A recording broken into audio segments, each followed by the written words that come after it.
Alrighty. So, today we are going to do Gen 2 of the Pokemon tier list. Let me pull this off. Move this to this screen. And basically, we're going to continue the gen list that I started.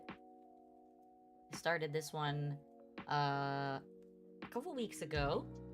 We went through entirety of Gen 1, including the alternate forms from other regions. And we were basing things off of two things. Lore of the Pokemon, and how they look aesthetically. We are not basing it off of strength, about moves, none of that. Only those two things.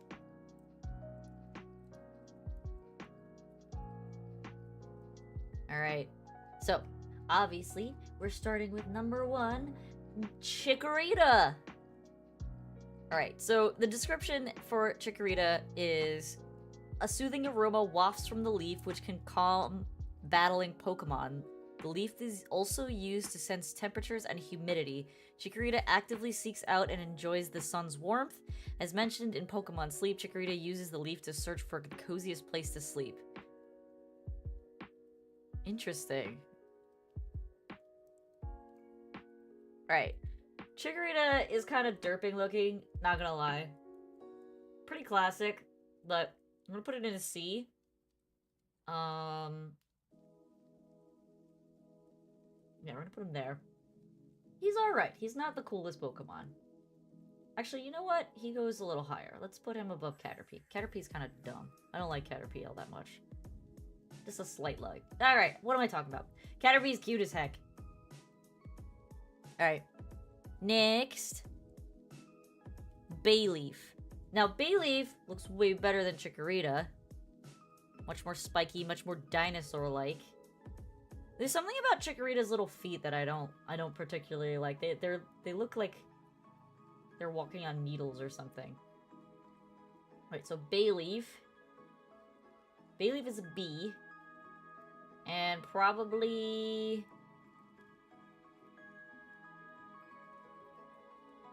Actually, let's just put them next to each other. Definitely not as cool. Let's put Bayleaf there. Bayleaf's a little bit better than Chikorita. And let's read Bayleaf's decision. I didn't even read his bio. I'm a dum-dum. The aroma wafts from the leaves around its neck, has a spicy scent, and has various benefits and effects on those who inhale it.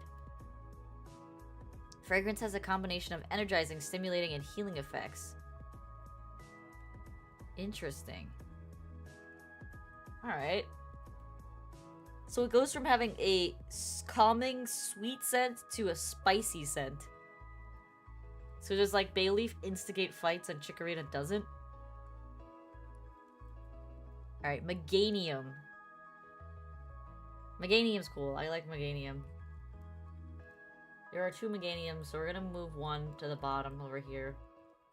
Get him out of the way. And we're gonna put Meganium. Meganium's definitely better than Chikorita. Definitely better than Bayleaf. I'm gonna put him there. Alright. Meganium's petals release an aroma that calms aggressive feelings. Okay, so it went from being sweet and soothing to spicy back to soothing. And its breath has the power to revive dead grass and plants. What? That is a wild power. Okay, we're gonna move him up on the list. Moving him up on the list.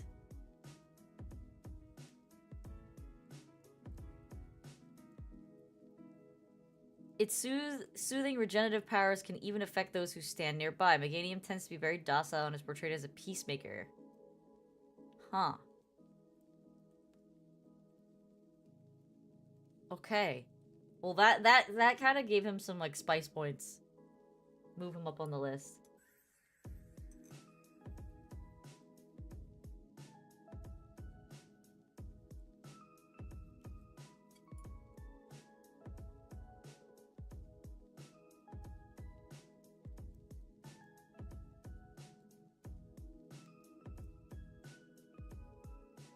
Alright, next is Cyndaquil. Alright, I can already tell you Cyndaquil ranks higher than the other three. Alright. Cyndaquil is capable of defending itself using these flames. And the fire grows more powerful, it becomes angrier and defensive. Cyndaquil's firepower is described as being tremendously powerful. However, if it's tired, the flames are not able to burn properly. It is usually timid by nature and often curls into a ball when intimidated. Wait, I didn't know it can curl into a ball. Due to this, Cyndaquil prefers to stay hunched over, though rare in the wild, it can be found living on grasslands. Huh. Interesting. Alright. I knew it was supposed to be like an armadillo Pokemon, but I didn't realize it could actually turn into a ball. Does it lose that ability as it gets bigger?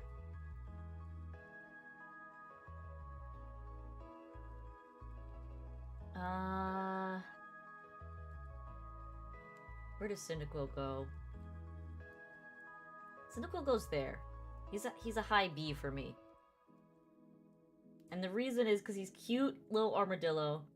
And I just love the way it goes. It's just very cute sounds.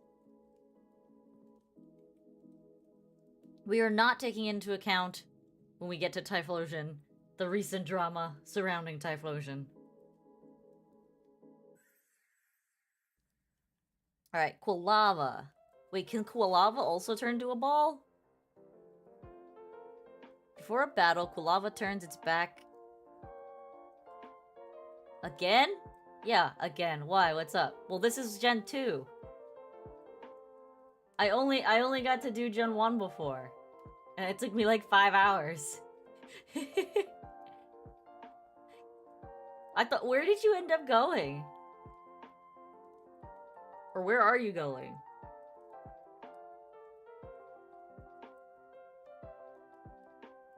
I don't know, I thought you were gonna stream all day today. You said yesterday that you were gonna grind all day.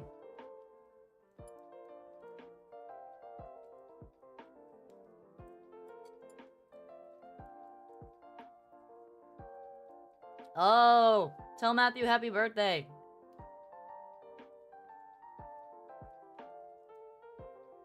You guys going out to eat?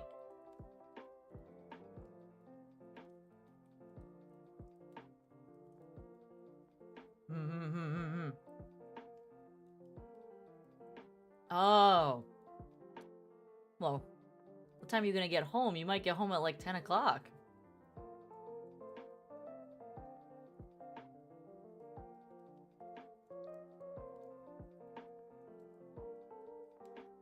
Alright. Quilava. Turns its back so its flames face its opponent. That seems really inefficient if you're trying to make sure that you hit somebody. It battles using these intense flames combined with gusts of superheated air. Wait, where does it get the air from? Its own fur is non-flammable, which seems pretty important if you're gonna set your butt on fire. Which protects it from other fire attacks. Quilava tends to be rare in the wild. Okay. Where do I put Quilava? I like Cyndaquil more than Quilava, but they can go next to each other.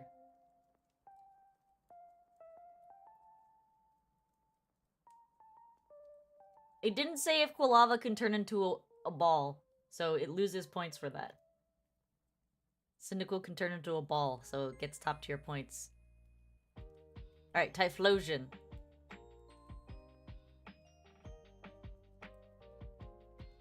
No, but I didn't know that Cyndaquil could turn into a ball, a defensive ball. I think that's cool.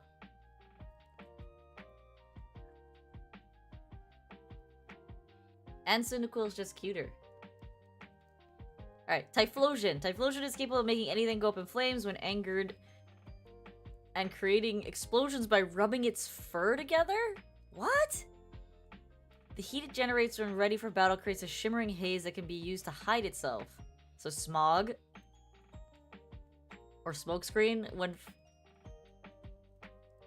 maybe for you, not for me. Probably A tier for me. Actually, you know what? Cyndaquil can go over here, because I'm like looking at these. And I like Cyndaquil more than these.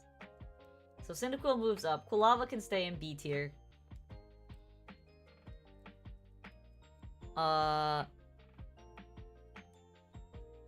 When fully enraged, anything Typhlosion touches instantly goes up into flames. What? That's excessive. Alright, Typhlosion's pretty dope. I won't lie. He's probably A tier. Put him right under Cyndaquil, because I actually like Cyndaquil better. I like Cyndaquil more. Quilava just kind of gives me awkward, edgy teenager vibes, just like Charmeleon does. Alright, and then there's the Hisuian. Quilava has a mask. I mean, I guess, but that doesn't mean anything to me. They kind of all do. Alright. The Hisuian Typhlosion. Hisuian Typhlosion appearance is believed to have been influenced by the energy emanating from Mount Coronet at the center of the Hisui region. Its ears droop beside its head. The fur on its back is purplish blue color and extends to the front of the neck, forming a collar pattern.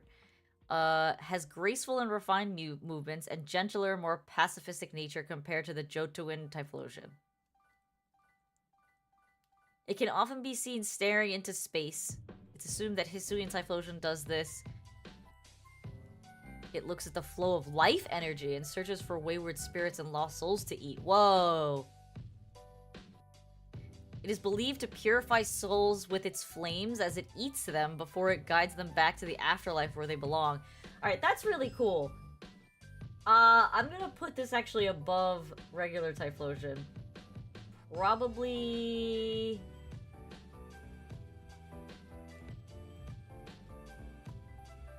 less than Squirtle. Yeah, that's pretty cool.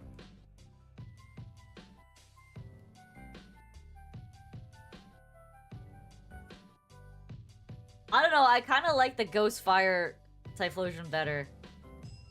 I think he's pretty awesome. What I want to know is why they only made an alternate form for the Typhlosion and not all three. But, whatever.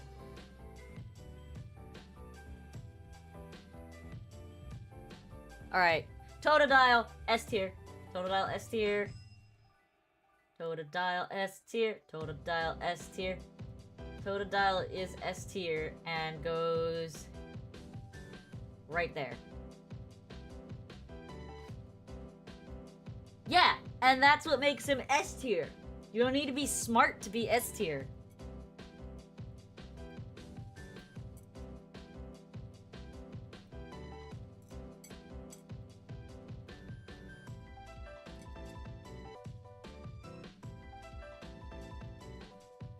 Totodile was the hype man for season 2. Alright. Totodile tends to be both playful and rough by nature and has a habit of biting anything it sees, including its trainer. Wait, did he ever bite Ash? I don't remember him ever biting Ash. Turning one's back on Totodile is considered to be a bad idea, as it can bite without warning. Totodile are scarce in the wild, though it can be found in bodies of water around lakes, rivers, and ponds.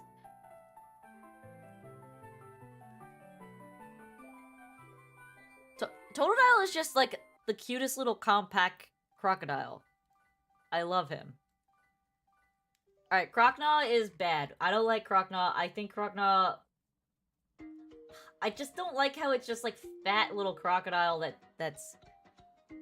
like, it looks more like a dinosaur. Not a fan of how it looks.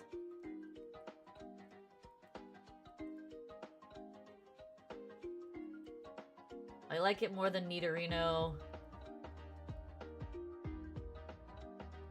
Less than Slowpoke. Slowpoke is cool. Alright. Although Croconaw is described as always having 48 fangs lining its mouth, only 6 are discernible. The tip of its teeth are slanted backwards, similar to a barbed fishhook. This makes it impossible to remove once embedded in something. Once Croconaw has bitten down onto something, it will not let go until it loses its teeth. Any missing teeth will grow back quickly. Croconaw can rarely be found near water. Rarely? But it's a crocodile. Oh, rarely meaning they are rare. It's interesting that its fangs are angled backwards. That seems really dangerous. I hope that by the time it evolves into Croconaw, it actually loses the urge to constantly bite random things, because otherwise I could just see Croconaw being stuck to literally everything. Unless it's eating it. Alright, Feraligatr. Feraligatr is high tier Pokemon. Not as good as Totodile.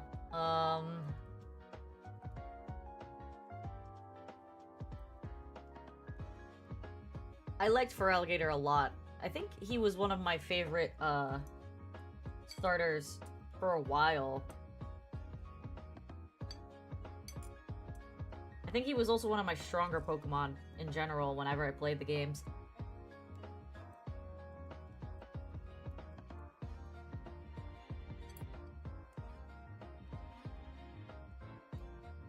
Okay. What do we got for Feraligatr's bio?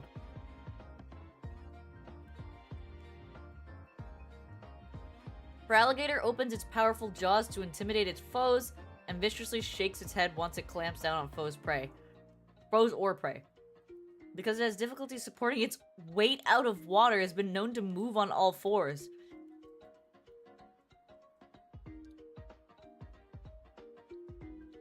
I think it's interesting that Feraligatr moves on all fours because in the game he's depicted standing up on his back legs.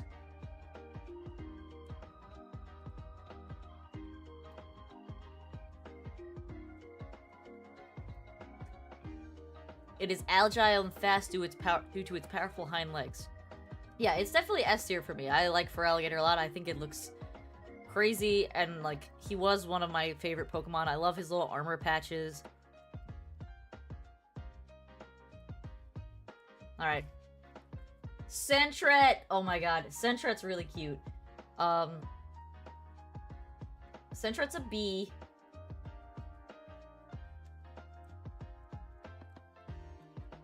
He goes above Meganium, but less than Charizard.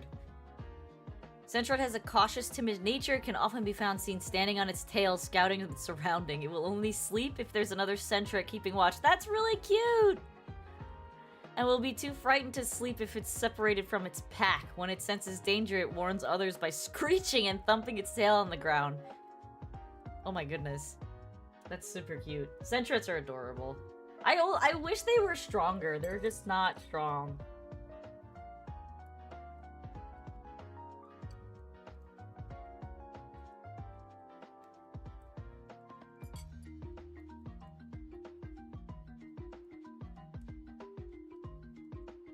Alright, Furret's next. I have a good idea where Furret's going.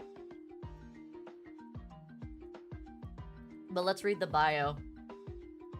Despite its short limbs, Furret is very quick and agile. This allows Furret to escape even when its arms in the arms of a human. Its speed allows it to catch prey such as Rattata.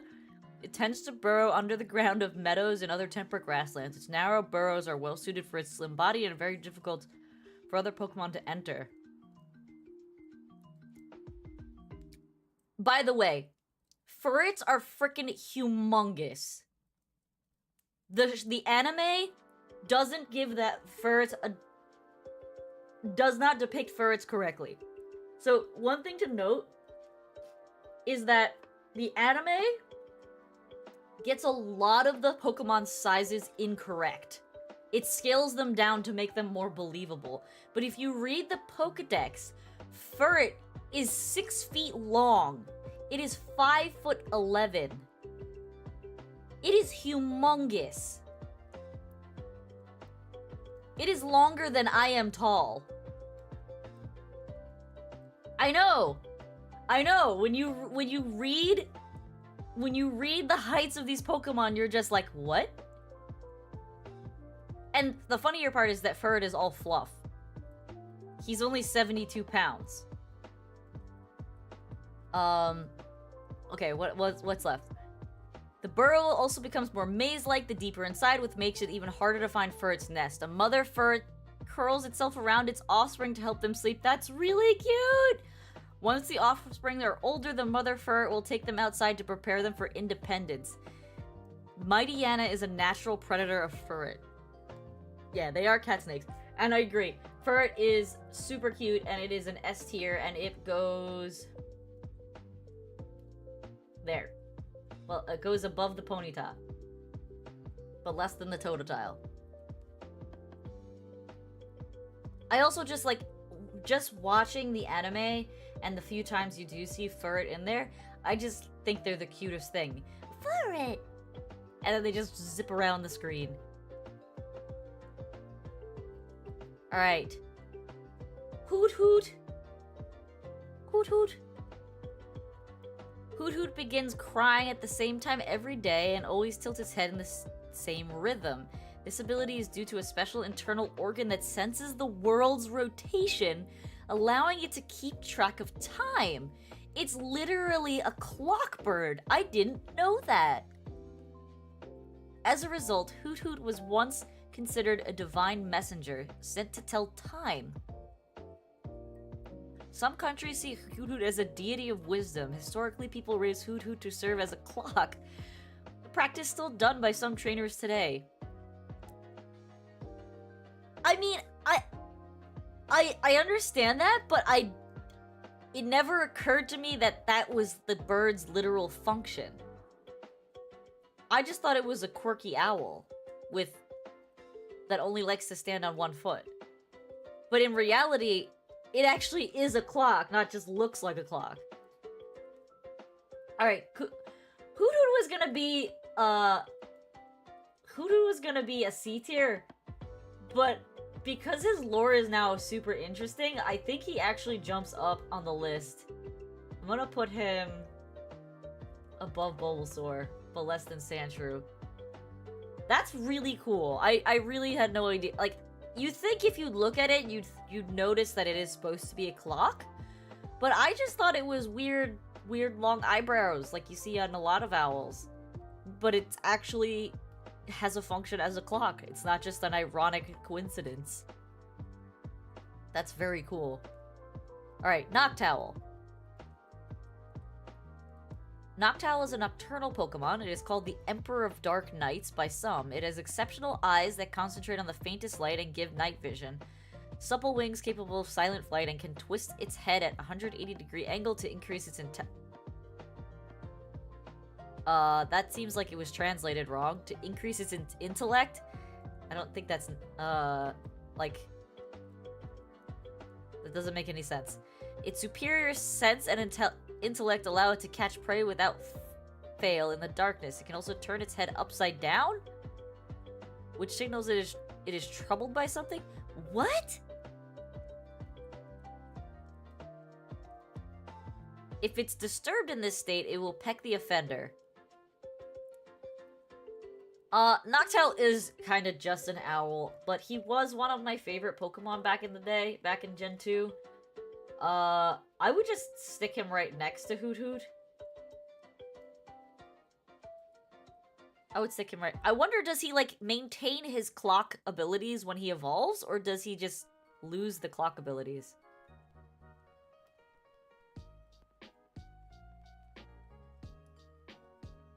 Alright. Ladybug! Alright, there's 2 Ladybugs here again, so we're gonna get rid of one.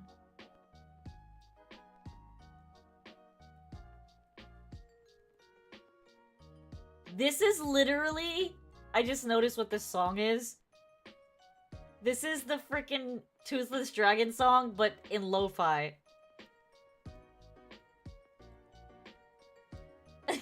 It's the Toothless Dragon song for lo-fi.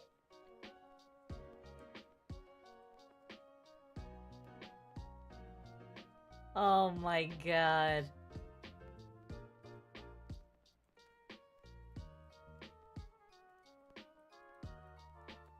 I guess so. I never considered that it was a Pokemon song at first. I just immediately assume it's associated with the Toothless song. Alright, Ladybug. Ladybug is a social Pokemon that is active in large groups. If left alone, it becomes timid and afraid to move. It also very sensitive to cold, so it forms clusters with other Ladybug for warmth. An aromatic fluid is secreted from its feet and leg joints, which it uses for communication? What? The fluid indicates its location and conveys emotion. It will smell sour if a Ladybug is angry. In the Pokemon series, Ladybug is shown to serve a role in pollinating fruit-producing plants and usually instructed to do so by the means of a special whistle. However, like most Pokemon, it will also respond to regular vocal commands. Ladybug builds its nest on leaves in temperate forests and jungles. Interesting. They sleep in groups of 4. I mean, I figured that they were pollinators. I didn't know that they communicated with weird fluids. I feel neutral towards Ladybug. We're gonna put him right there. He's like more than Omanite, but not more than the Moltres. Alright. Lydian, the 5-star Pokemon. I never understood why it was called the 5-star Pokemon.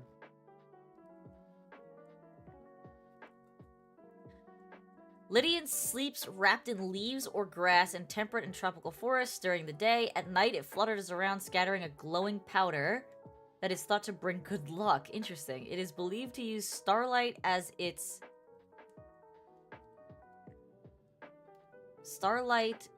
as an energy, and patterns on his back grow larger or smaller depending on the number of stars in the sky. Oh, that's really cool! In addition to starlight, it loves to eat berries. A weak fighter, it tries for quantity over power by throwing a barrage of punches with its 4 arms. I still don't know why it's called the 5-star Pokemon. But, sure.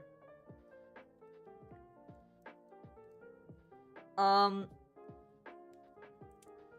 was gonna say Lydian's kind of meh, but its lore actually gives it a boost in my mind, because it's very interesting and unique in a certain sense. So, definitely more than Ladybug. I would venture to put it...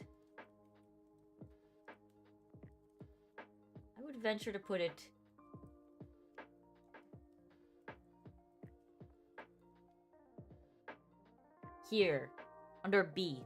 Just because its lore actually kind of gives it a more interesting vibe.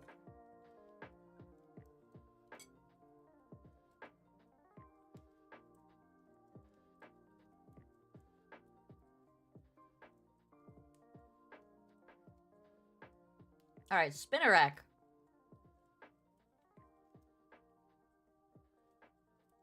Spinarak is a nocturnal Pokemon that lives in temperate and tropical forests. It spins webs that are strong enough to withstand having stones set on them.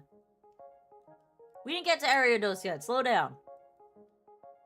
And acts as a net for fishermen. Okay, so the fishermen nets are made of Spinarak silk. That's cool.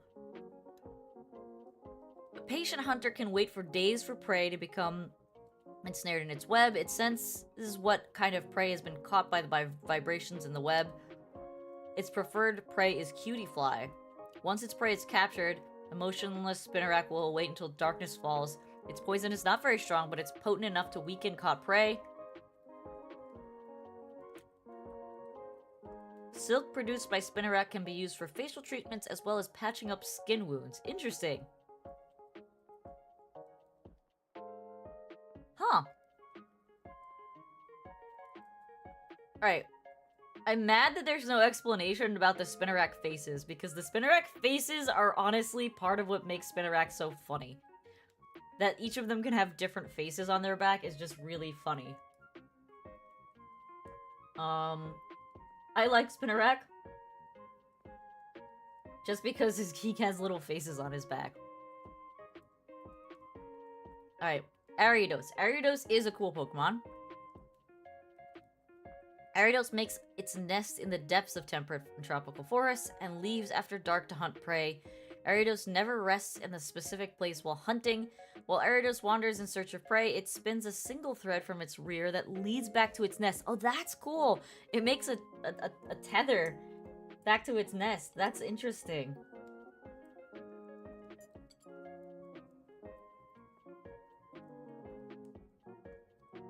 When prey is captured, it is wrapped in a thread and then attacked by fangs.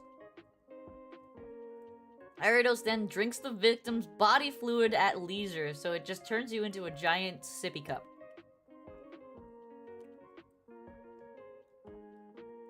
Sometimes it will instead release prey with only a single thread attached. The thread is then followed to both the caught prey and its friends. That's so evil, but so genius! Alright.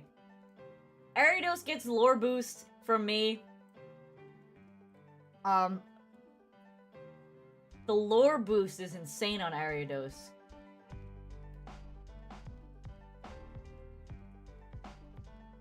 The fact that that bug is so smart to do that, to basically bait a prey into leading it to its friends, that's freaking... That's so sinister, but so awesome. Alright. Next is Crobat!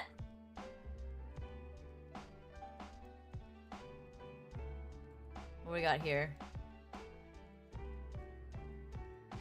Crobat is capable of flying long distances by alternating between its two sets of wings. That's pretty cool.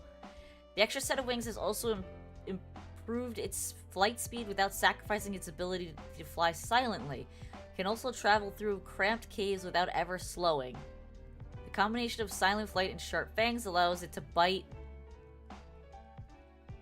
down on prey without being noticed and drain their blood. If unable to consume blood, it becomes lethargic and unable to fly. Due to its lack of legs, it is clumsy on the ground and only able to crawl around with its wings. That's probably bad for it, considering... wait, it doesn't have feet? Then what are those little nubbins? They're just little, like, fluttery bits, I guess? Crobat is rarely found in the wild. Interesting.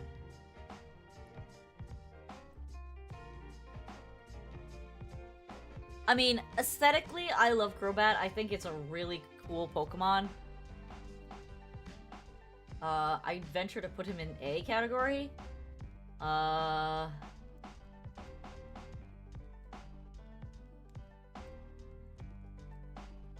Under Typhlosion.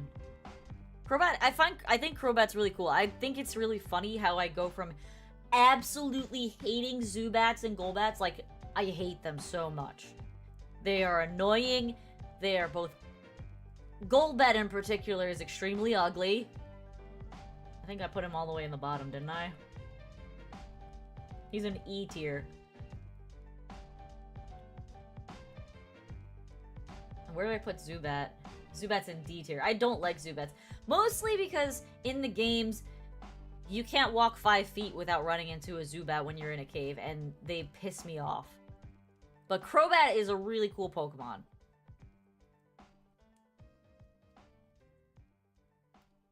Alright, Chinchu. Alright, Chinchu is always a weird one for me.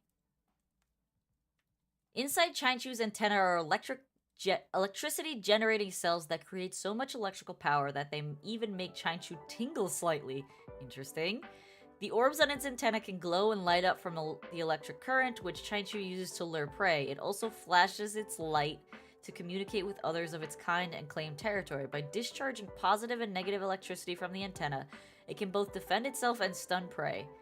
Chinchu lives in dark ocean floors and rarely ever comes to the surface. But it can walk on land. Huh. Interesting. I was never a huge fan of Chinchu. It's like weirdly cute because it kind of reminds me of a Chow, but I would say I'm pretty neutral towards it. Let's put it above Ghastly but below Horsey. Its lore is like nothing special. Lantern. Inside its orbs are bacteria that produce lights to... Wait. How does it go from producing electricity producing cells to bacteria? What happened that made the Pokemon suddenly switch how it produces electricity? I'm confused.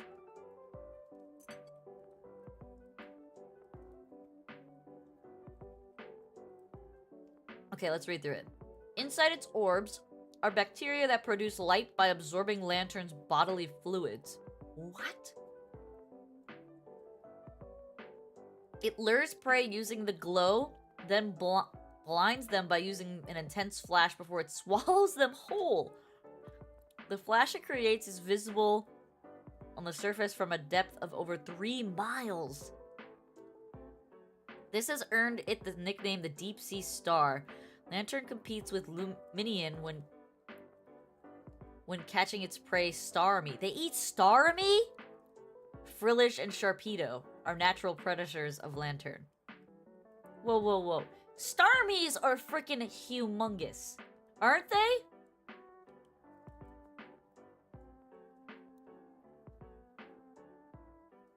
I'm pretty sure Starmies are massive.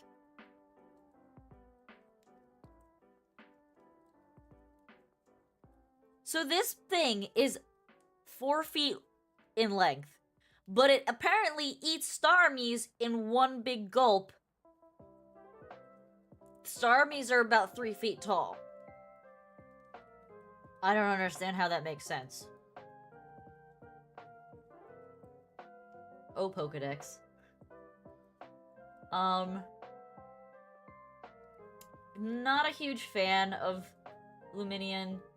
I would put it probably over Rhydon in the dislike character. It's a weird looking Pokemon. It's pretty basic. I don't like the inconsistency between its lore and also the fact that it apparently swallows its prey whole, but its main prey is Starmies doesn't make sense to me, so minuses for the lore. Alright, Pichu! Alrighty. Pichu is a social Pokemon known for its playful and mischievous demeanor. It is usually found in groups and often touch tails with other Pichu to show as a show of courage, creating a shower of sparks that can make them cry. What? Right, because Pichus hurt themselves. It is inept at storing electricity and may discharge if amused, startled, or subject to shock. However, it cannot discharge without being shocked itself. Charging up is more easily done on days of dryness with thunderclouds. And the thought it has also been depicted thriving in urban areas. I think Pikachu also has trouble with electricity. I remember reading that the last time we did this tier list and being thoroughly confused why Pikachu was basically inept. Regardless, Pichu is a great Pokemon and deserves to go right there. Not as good as Pikachu, but pretty damn awesome.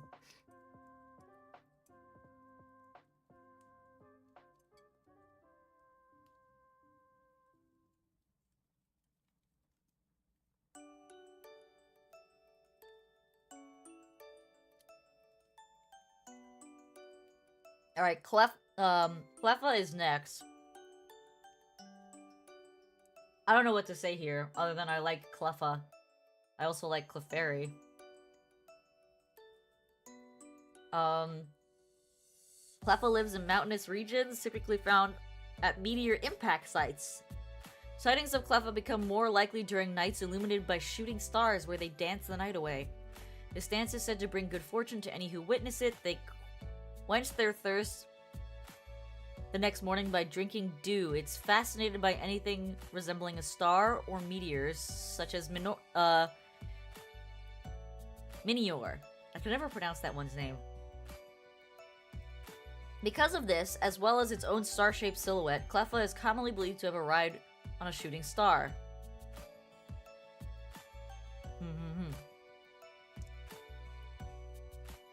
Alright, well, Cleffa is awesome. It's, like, really simplistic and adorable. I think it's less than Snorlax, but it's definitely S tier. Look how cute that thing is. Look at it.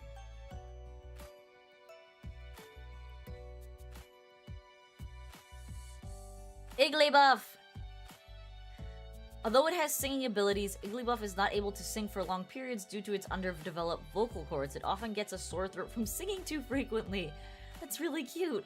When Igglybuff gets praised, its singing slowly becomes better and better. Igglybuff tends to live in grasslands close to freshwater streams.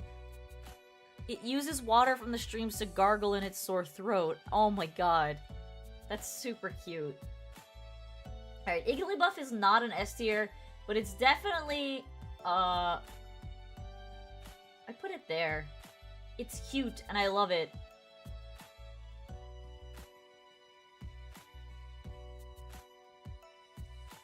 Alright, Togepi. Togepi is a great Pokemon. I love Togepi.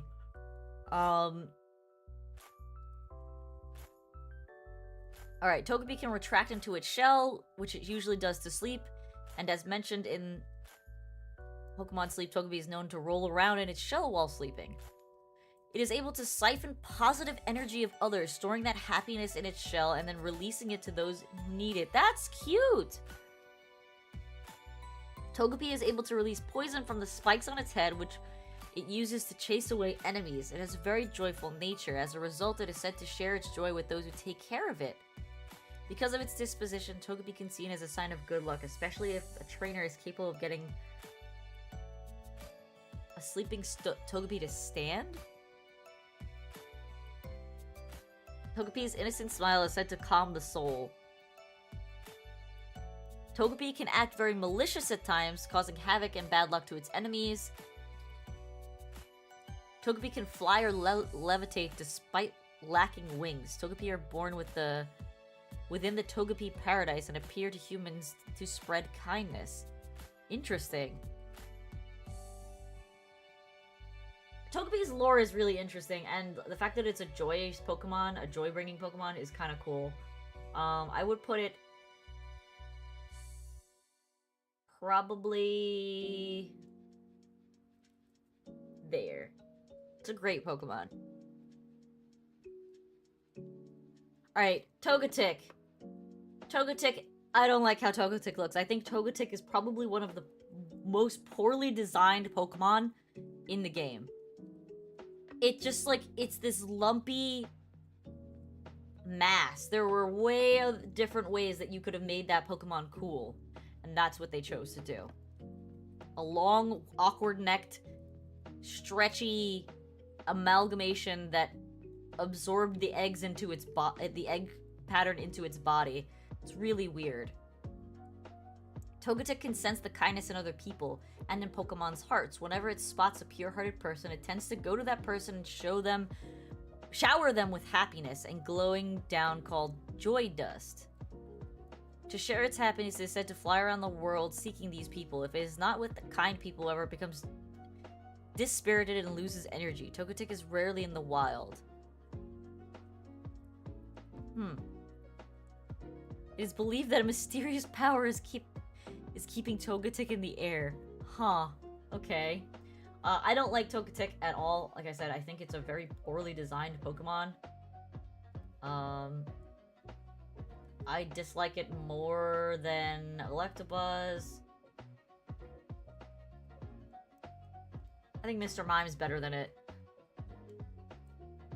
Just a really strange looking Pokemon. I think is poor design compared to like all the other things that they have in this game. Alright, Natu. Natu can be found near ruins and in temperate tropical forests. Natu usually forage for food on the ground. However, on rare occasions, it will hop onto branches and peck at the trees' new shoots. It also picks for food from cactus plants and easily avoids the buds and spines. Due to its prophetic ability, Natu is a very cautious Pokemon that is easy to spook. It has a quirky behavior of staring at something until the thing moves. Natu is such an interesting Pokemon to me. I would put it in the light category.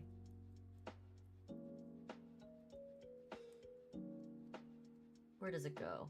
It goes above Stansure, but less than Bulbasaur. I just like its general, like, round shape.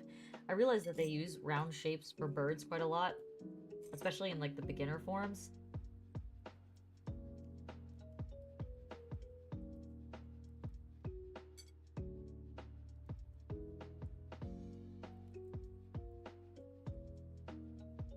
Alright, Xatu. There are 2 Xatu, so we're gonna move one down.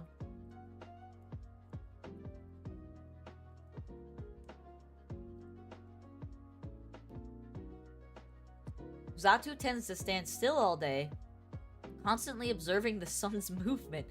Okay. That seems like it would hurt your eyes a little bit. One theory explains that Xatu can see into the future with its right eye and the past with its left. That's cool. And it does not move due to fears of its visions of the future coming true.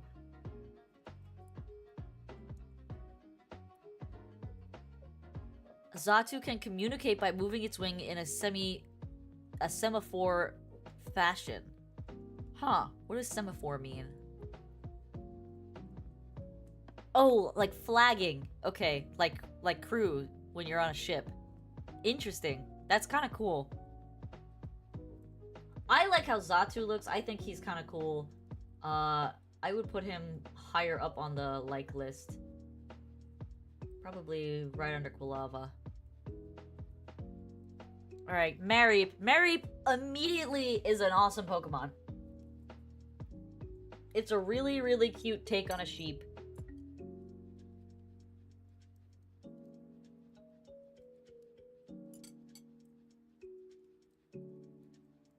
And the evolution tree is just really cool. Alright. Mareep's wool grows continuously and stores electricity, rubbing together and building a static charge. Its volume increases when it builds up with electricity. Touching the wool when it's charged will result in a static shock. During the summer, the fleece is shed, but it grows back in a week. Oh my god, that sounds terrible. Air is also stored in its fur, which allows it to stay cool during summer. Okay. I retract my last statement about it being awful in the summer that it grows back so quickly, because apparently this thing can regulate its heat with its fur. Warm during the winter, it tends to avoid battles in the wild and has mild disposition. Mareep is most often found in grassy fields, although it can be found in farms where its wool is used to make high-quality clothes. Clothing made from Mareep's wool build up static electricity easily, and as such, a special process has to be used on it, as mentioned. Oh my god. Why would you use Mareep to make clothes when you have Wooloo that doesn't create static when you use their wool to make clothes? Anyway, Mareep is probably an A tier for me, and we'll probably put that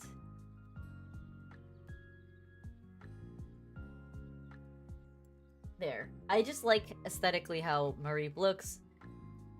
The fact that its lore is so quirky is very fun. Alright, Flaffy. I always thought that Flaffy was just like straight up naked, because it doesn't have fur in these areas, or wool in these areas, so I don't know. Alright, storing too much electricity causes Flaffy to lose the wool over most of its body. Alright, there's the explanation. It is in fact naked. But the bare, rubbery skin protects it from the electricity stored in its fleece. The quality of Flaffy's fleece can change to generate more electricity with less wool. The orbs will light up when Flaffy's mane is fully charged. Interesting. And it can attack by firing electrified hairs at opponents. Flaffys typically inhabit grassy meadows and fields, though it can be found in farms where its wool is used to create high-quality clothes. Okay, same as the Mareep. I feel like you would never want your Mareep to evolve, because then you just lose the amount of possible fleece that you get. But maybe that's just my opinion. I always liked Flaffy. The fact that I have now confirmed that Flaffy is in fact naked, as I had always suspected, kind of like it doesn't change anything. In fact, it makes Flaffy even funnier. I like Flaffy more than Gyarados. I always found Flaffy really funny. Alright, Ampharos.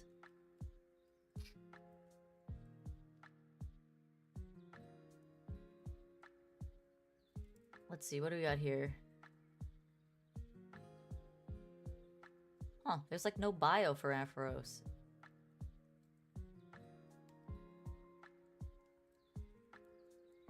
Its stubby arms resemble flippers and each foot has a single white nail.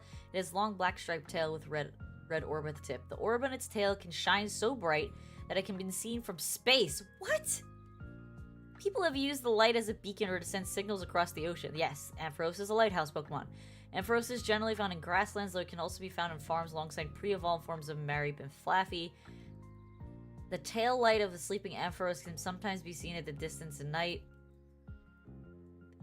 The reason is because Ampharos forgets to turn off its tail before going to sleep. That's actually really cute.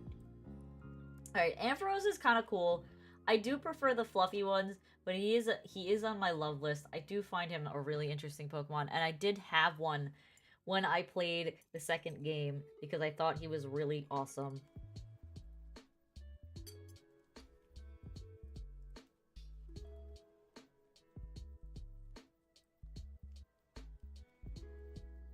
Alright, Mega Ampharos.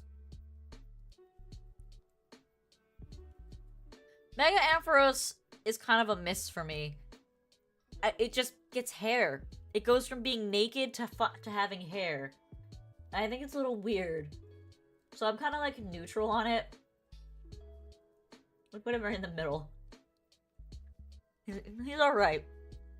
I just don't understand how you go from being naked and having no... You go from being like the fluffiest little cotton ball to starting to lose your fur, your wool, and being mostly naked, to being completely naked, to mega evolving and having a luscious mane and tail all of a sudden. That's what's a little weird for me. He overcame his meld pattern baldness.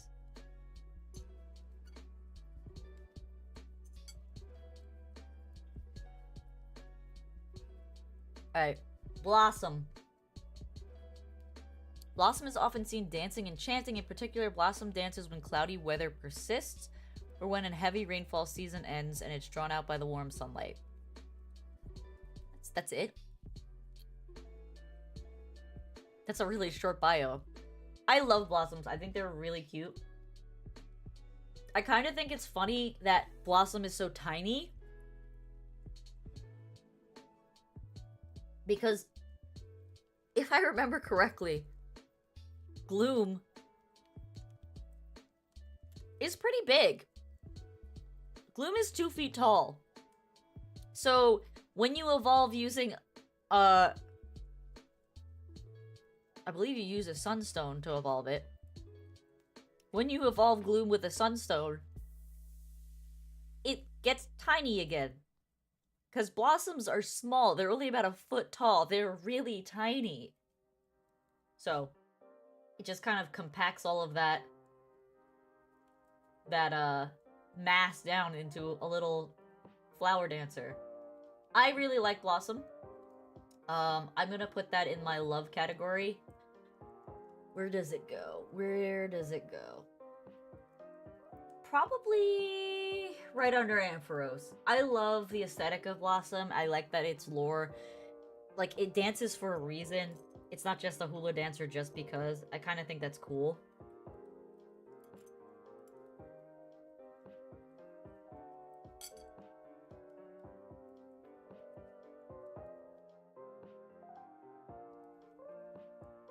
I'm dropping food everywhere.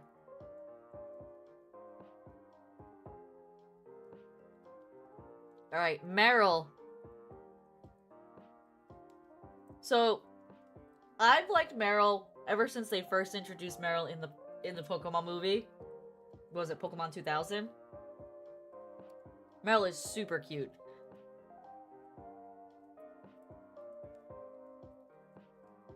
Meryl is small, blue, bipedal, semi-aquatic rodent. It's able to swim in strong currents without being slowed down by the water resistance due to its water-repellent fur. Meryl feeds on aquatic plants in addition to fish and fishing for food. When it dives, its tail can be seen bobbing in the water surface and will anchor its tail around a tree when fishing at the edge of a fast-moving stream. How long is your tail that you can do that? Meryl never gets cold after swimming in cold water due to its water-repellent fur drying up quickly the moment it leaves the water. Huh. Nothing particularly interesting about its lore, but it is cute as heck. And I do love Meryl. I put Meryl between Togepi and Crobat. I am not a fan of Azumarill, though. I think Azumarill is a... Azumarill, to me, is like a failed Easter Bunny. That's what it looks like. It looks like an Easter egg and an Easter Bunny just kind of got mushed together and given the water fairy trait. Azumarill has highly developed hearing that allows it to hear distances even when it's underwater. I don't know how you have ears like that when you're a water Pokemon. Same thing with Meryl. But I digress. By keeping still and listening closely, it can identify prey even in the wild, fast-moving rivers. If Azumarill spots a drowning Pokemon, it will make an air bubble that helps them breathe. Or when Azumarill are playing near the rivers. It lives in rivers and lakes and can live in the water all day long. Okay. I like Azumarill. Azumarill is not in this tier list at the moment because it's not part of this generation. I am not a fan of Azumarill. I won't say I dislike it. Probably put it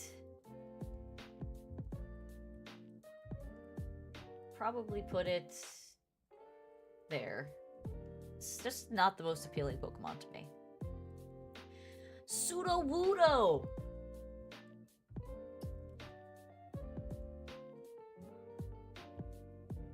Oh my god, we still have so many more to go. Well, actually, the unknowns are kind of all... Well, the unknowns, they can be placed in different areas because they are technically different shapes. They all have different aesthetic appeals.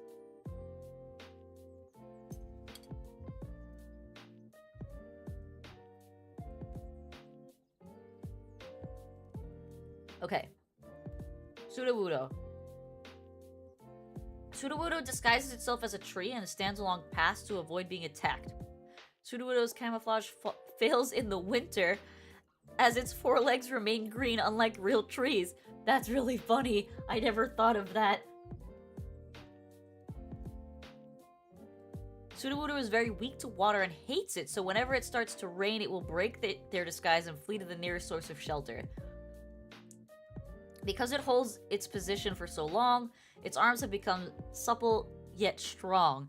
It is popular with the elderly, with available magazines and fans devoted to its arm angles and legs. What?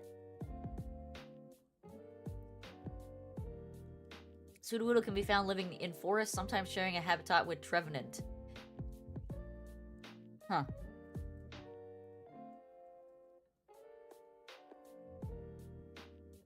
There's some grammatical and spelling errors in here. Okay. There are two Sudowoodos here. Again, one is the female one, so we're just gonna move it down to the bottom over here. I think Sudowoodo is a hilarious Pokemon. I wouldn't say so much that I like it, but it's definitely pretty cool. Probably more than Psyduck. It's just a funny concept, to be honest. A freaking tree rock. Alright. Politoed. So Politoed always threw me off because it was such a departure from Poliwhirl. Right? You went from being blue, blue, blue to blue, blue, green. And then, like, the shape of it is just completely different. The swirl doesn't even match in consistency. I didn't like Politoed in relation to Poliwhirl and Poliwag. It didn't make sense to me. It felt like it should have just been its own standalone Pokemon. Politoad acts as a leader to Poliwags and Poliwhirls, which gather from afar upon hearing its cry. Politoad likes to expand its throat and sing. When 3 or more assemble, they sing in a chorus with loud, bellowing voices. The curled hair on Politoad's head is considered proof of its status as a king. The longer and curlier Politoad's hair is, the more Poliwags and Poliwhirls will obey it. That's such a random reason to follow another creature. And the more it is respected by other Politoad. Politoad is rarely found in the wild, though it is usually seen living at the water's edge. At nightfall, Politoad appears near lakes to make territorial claims through cries that sound like shouting. Male Politoad's cry is said to be louder than a female Politoad's cry. A male Politoad with a deep, menacing voice, oh my, will become more popular with the opposite gender. Wow. Okay. That's a little wild. Okay, so yeah, aesthetically I do like Politoad. I don't like it as part of that evolution line. It just doesn't work for me. And to be honest, it's a bit of a departure from other Pokemon in terms of aesthetics. So I'm kind of gonna put it in the dislike, in the neutral category, because I like it aesthetically. I'm not a fan of it in relation to the other polys. We'll probably put it down below here. Alright. Hoppip! Hoppip is a really cute Pokemon. It's just literally a floating cat weed. Hoppip's body is very light and is easily lifted off the ground by winds and will drift in the air. Hoppip can sense approaching strong winds. In order to avoid being blown away, it clusters and links leaves with other Hoppip or grips to the ground firmly with its feet. However, it enjoys gentle breezes. Hoppip tend to be carried in winds across vast distances, and thus can be found all over the world except in cold regions. Okay. I mean, it is what it is. It's a little weed. But it looks like a cat, so it's super cute.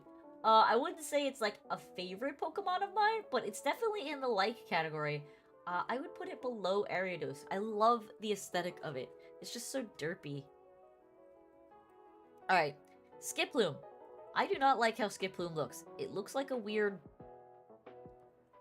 frog with ears. Alright,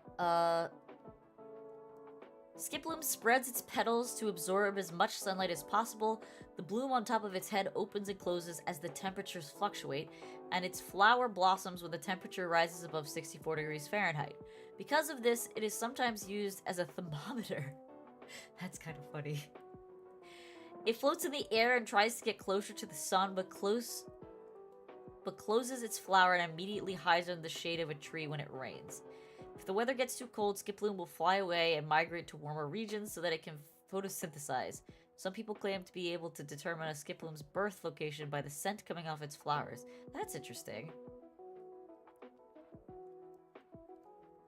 And the bloom on its head can turn clockwise. So what if you have one that turns counterclockwise? Is he broken? Alright, Skiploom. Skiploom I'm kind of neutral towards. Not a big fan. Don't hate him. I would put him here. It's kind of just like mid-C tier. Alright, Jumpluff. Jumpluff is weird to me because it has just like these little side poofs that are haphazardly attached to its body. Just seems very flimsy. Jumpluff drifts on the seasonal winds and can use its spores to massively maneuver itself around the globe. It will spread cotton spores as it floats around to create offspring. Inhaling those spores may cause coughing or itching. I would never be able to own one of these. It descends if it encounters cold air currents while it's floating. Though it spends a good amount of time in the air, it's commonly sighted above open, temperate grasslands. Once Jumpluff runs out of its cotton spores, its journey and its life reaches its end. That got dark really fast. Alright. It gains a little more respect from me for that. We're gonna put it We're gonna put it just below Chikorita. That lore kind of got a little spicy randomly. Alright, Apom. I'm gonna be honest, I was never really a huge fan of Ambipom, but Apom is pretty cute.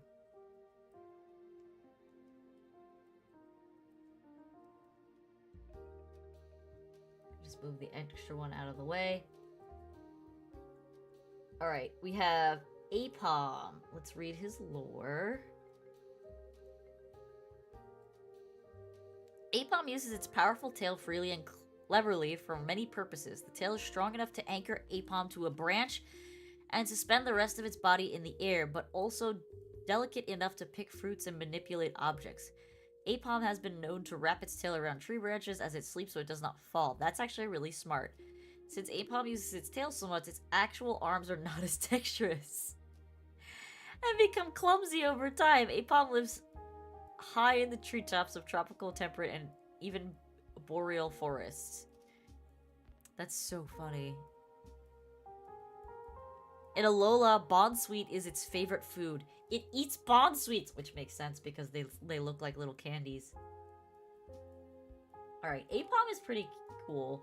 I'm pretty neutral towards him. I don't hate him, I don't dislike him. We'll put him probably right there. He is a cute little dude.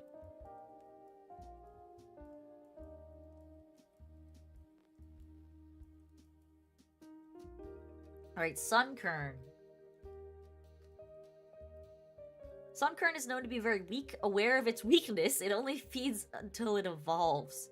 However, it feeds on only the dew from under the leaves of plants. That seems like it would take a long time to evolve. It tries to move as little as possible since it tries to conserve all the nutrients that is stored in its body for evolution. If attacked by predators such as Spearow, it shakes its leaves at the attacker. Seems very effective. Sunkern occasionally falls from the sky on early mornings for unknown reasons. Where are you falling from? A year after a cold summer, the population of Sunkern explodes. Sunkern can be found in temperate and grassy meadows. Okay. So it is a Sunkern. I'm neutral towards it. Aesthetically, it's a cute little fluttery thing. I put it right there.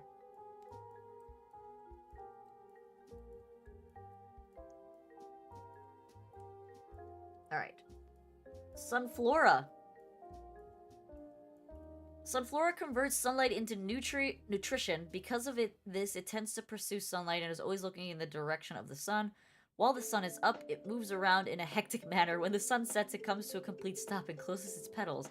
In addition to sunlight, Sunflora needs plenty of water. Okay. Just very sunflower. We're gonna put it next to the Sunkern. It's just pretty basic. It's a sunflower brought to life. There's nothing particularly unique about it. You see this kind of character in other games. I don't hate it. I don't love it. It's just kind of there.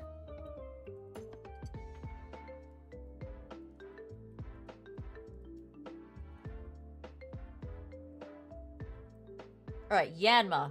Yanma is a skillful flyer. It can make sudden stops, turn in midair, hover in place by flapping its wings at high speed. Yanma's eyes ensure that prey will not escape its sight, even when behind. It can also generate shock waves capable of breaking glass, or even launching a house... What? Whoa. Or even launching a house skyward by flapping its wings very fast. Yanma is often found in wooded and swampy areas. It hunts insects for food using its eyesight to spot and its flight abilities to pursue prey. Yanma is also territorial, flitting around to guard its... Okay. This is going back to the fact that there are Pokemon that can literally stand in lava, break steel, knock down houses. The fact that this thing can lift a house by just beating its wings is absurd, because it's not even the Mega Yanma, or Yanmega. So, I like Yanma. I've always liked Yanma as a Pokemon. It goes... Here. What a wacky lore. Wooper.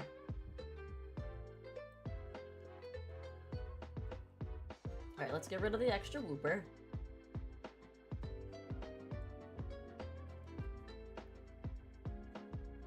Alright, Wooper.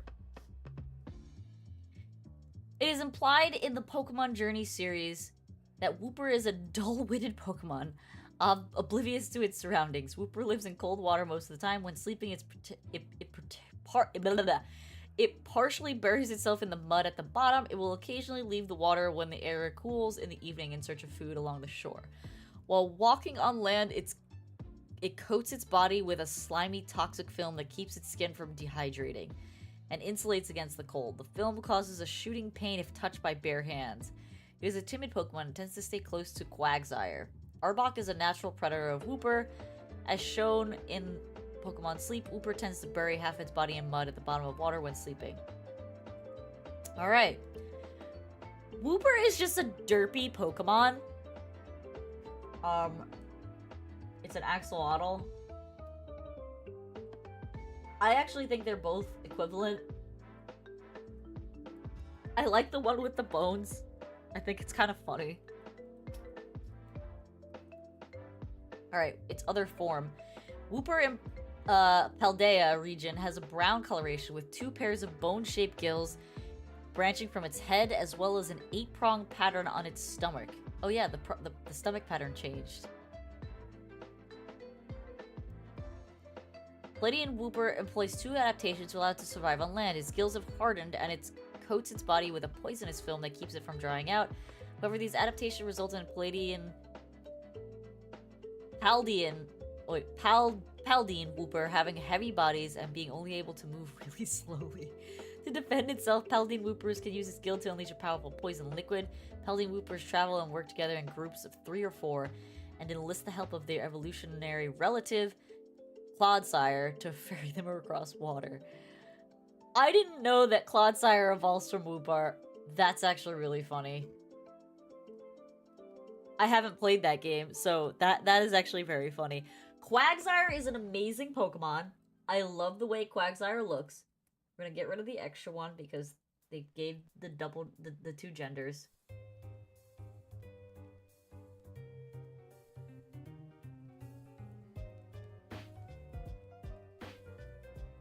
Quagsire is carefree and sluggish by nature, although it is protective towards Wooper, an unintelligent Pokemon. It tends to bump its head inadvertently while swimming and seems not to care.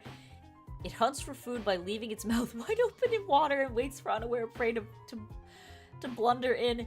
Because Quagsire does not move, it does not get very hungry and can afford to wait for its food. As shown in Pokemon Sleep, Quagsire leaves its mouth open even when it's sleeping. Oh my god. Quagsire is so derpy, but I love him. He's better than Lickitung. Alright, we get into Miss Espeon.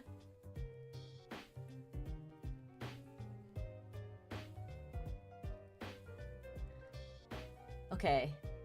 Espeon's velvety fur is so sensitive that it can sense minuscule shifts in the air, allowing it to predict the weather and its enemies' thoughts and movements. When doing so, the tips of its tails quiver. The gem on Espeon's forehead glows when it unleashes psychic energy from the gem and darkens when all of the built-up energy has been exhausted. Espeon builds up its psychic power by bathing in sunlight. As such, it does not handle battles at night well. Espeon is known to sleep during the night. Espeon shows extreme loyalty to any trainer that it considers worthy, even being said to have awakened its psychic powers from its desire to protect its trainer. Some sources over theorize that its powers are born from its need to keep itself safe. Okay, that's interesting. I like how Espeon looks, not as much as Umbreon, but I like how Espeon looks. We're gonna put Espeon in the like department, above Ariados. Umbreon is an S-tier Pokemon. There is no convincing me otherwise. I love the Egyptian themes on it. I just love its overall appearance. Actually, where did I put the other ones? Vaporeon is an S. Where did Flareon end up? Flareon is an S. Jolteon is a B. Where did I just put Espeon? No, Espeon's definitely better than Jolteon. Put Espeon up here. Espeon's an A. I love Espeon's ears and her tufts, the ear tufts.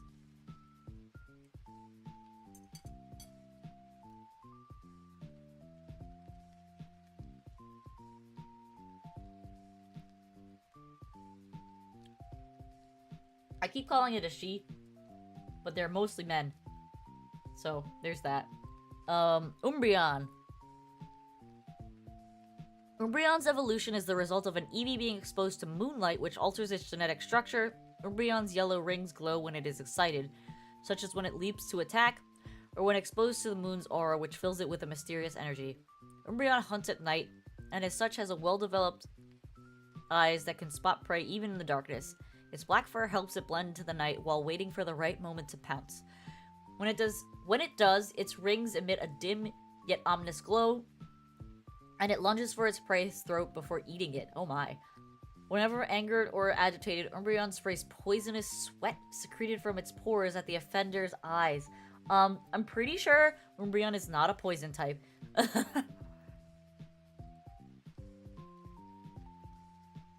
Umbreon primarily specializes in defensive prowess.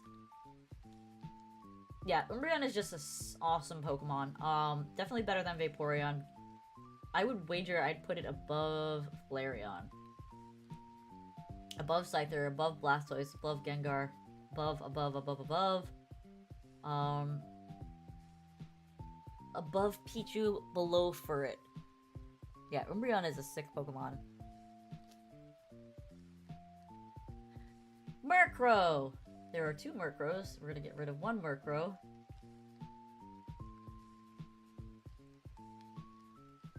Alright, Murkrow. Murkrow awakens at dusk and moves during the night. It has a fondness for anything sparkly. It's a magpie. And it will go as far as fighting with other Pokemon such as Meowth or Gabite in order to gain their stashes. That's pretty funny. However, it is also known to give these sparkly objects to trainers that it's fond of. Whenever it is chased, it loses the attacker by leading it down dark mountainous trails, and sometimes it does this to travelers as a mean-spirited prank. Wow! Its thieving and nocturnal nature has led it to become representative of misfortune. It was believed that saying, work rum, bad luck don't come, would serve as a protective incantation to drive away bad luck caused by seeing a Murkrow. It is possible to train a Murkrow to repeat words, as seen under Team Rocket's ownership. Murkrow usually live in flocks, referred to as murders, in forests and swamps. Murkrow may also act as a servant of Honchkrow, with groups of at least 100 flying in a Honchkrow's call. There is saying for Murkrow that goes, get home before the Murkrow flies. That's terrifying. It's like 100 Murkrows coming at you. Alright. I'm neutral towards Murkrow. He's pretty cool. I would put him...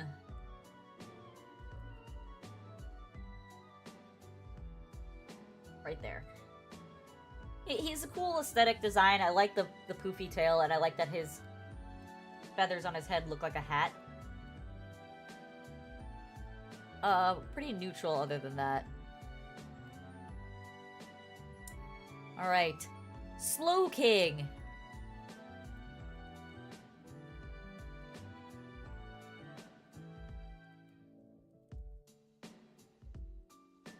Alright, Shellder bites and releases venom into Slowpoke's brain, causing a chemical chain reaction that unlocks a superior intelligence and extraordinary power.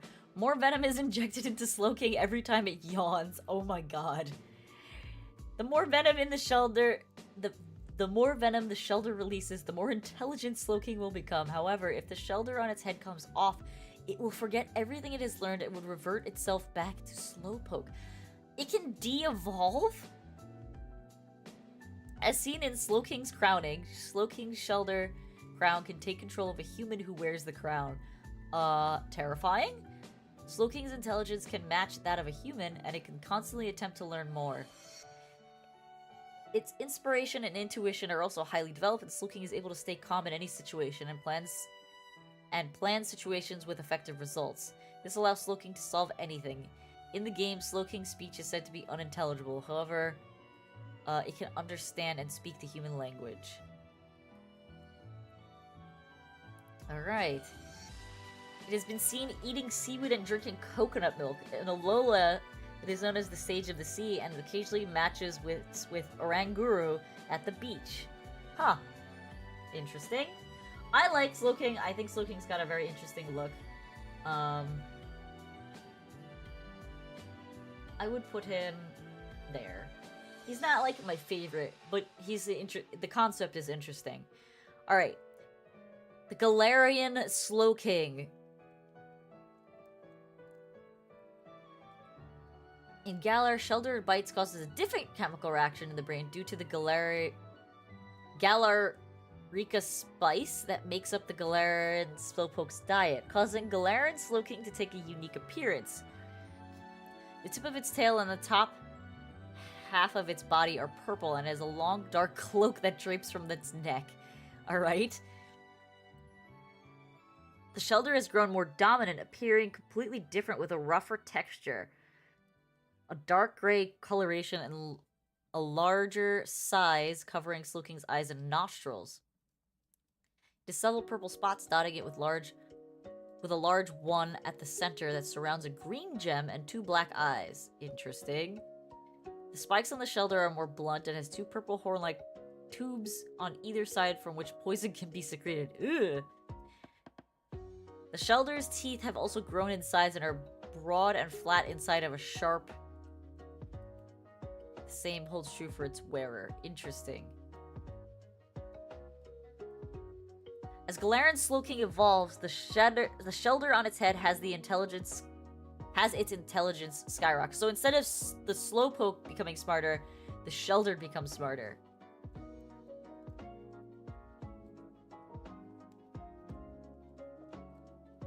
It's basically a witch Pokemon. It can be observed chanting mysterious spells and incantations in battle and communicating with each other. It also chants these spells while creating strange potions using its internal toxins. Ew.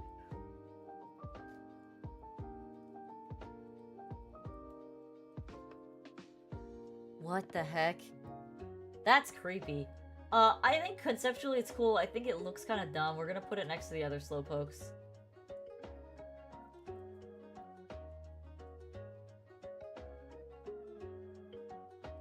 Alright, Mischievous.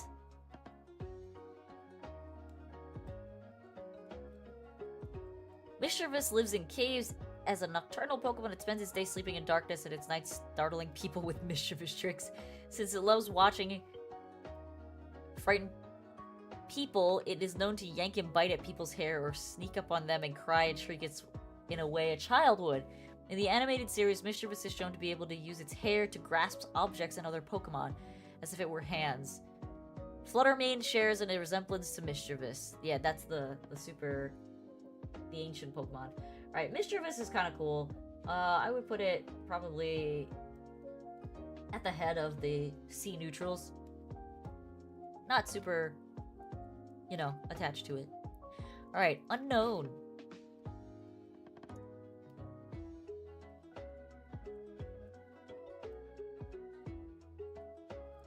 Unknown have some connection to radio waves and telecommunication. Either way can be detected by Pokegear Radio, which interprets the melody of the Azure Flute. Unknown have a connection to Arceus, and it's said that an odd power emerges when more than one Unknown comes together. Certain Unknown loose in the Hisui region were capable of repelling Pokeballs that contain Pokemon, preventing them from being battled. Interesting. Huh. Can read the thoughts of other life forms, distort reality to suit the dreams and wishes of whoever it is in control of. Interesting, but they can only do that when there's more than one. Alright, there are 28 forms of Unknown. Most of them I'm gonna end up probably grouping together-ish.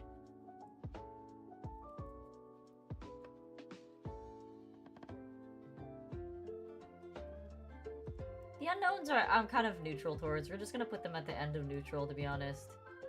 The B doesn't even look like a B. So we'll put that there. The C is also questionable. The D is fine. The E is fine. The F is fine. Wait a second. Is that supposed to be a G? That's terrible. I don't like that. That looks dumb. The H is fine. The I is self-explanatory. The J is fine. The K could be a little bit more defined. The L is fine. The M is okay. The N is literally an N. O is an O. P is a P. Q looks like a key. The R is terrible.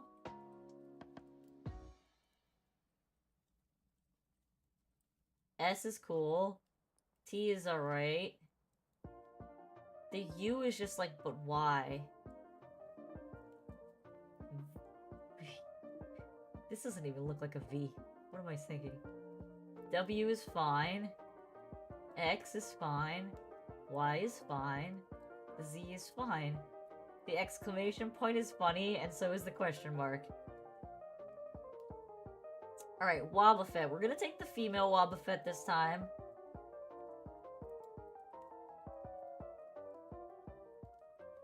Alright, Wobbuffet.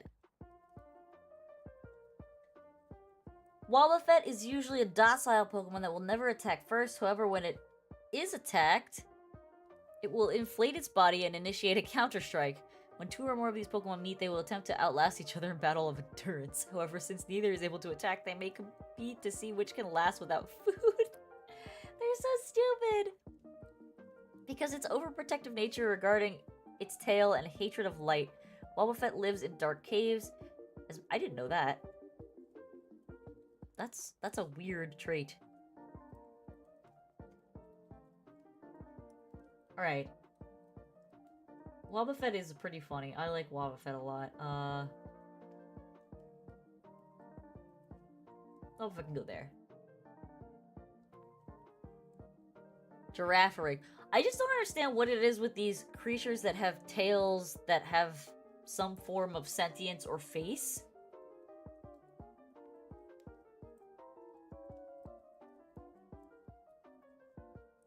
Girafaric's tail possesses a head of its own. The tail's head has yellow eyes, a mouthful of sharp teeth, and a small brain. Okay, so it has 2 brains. However, this head is incapable of independent thinking and relies on outside stimuli such as smells to guide its action. If the tail smells something alluring, it will bite. The tail often mimics the head during feeding and is able to warn the Pokemon of danger if it is sleeping. The tail's head can also unleash psychic powers. I find it really weird that it has a second head that is actually sentient. Nonetheless, I do like that it is a giraffe Pokemon. We'll put it at the top of the neutral part. Oh my god, Pineco. Unbothered by added weight of its shell, Pineco patiently hangs from a tree branch in the tropical and temperate forests, waiting for prey and to prey on flying insects. I didn't know that. I thought it was literally supposed to be a pine cone. In Alola, its favorite prey is cutie fly. Typically immobile, it will drop to the ground and explode if someone shakes the tree while it's eating. Where is its mouth? Is that line its mouth? It's a weird Pokemon. I don't hate it. I do like that it is a pinecone design. Kind of neutral towards it. I like it more than the unknowns, but less than Pinsir.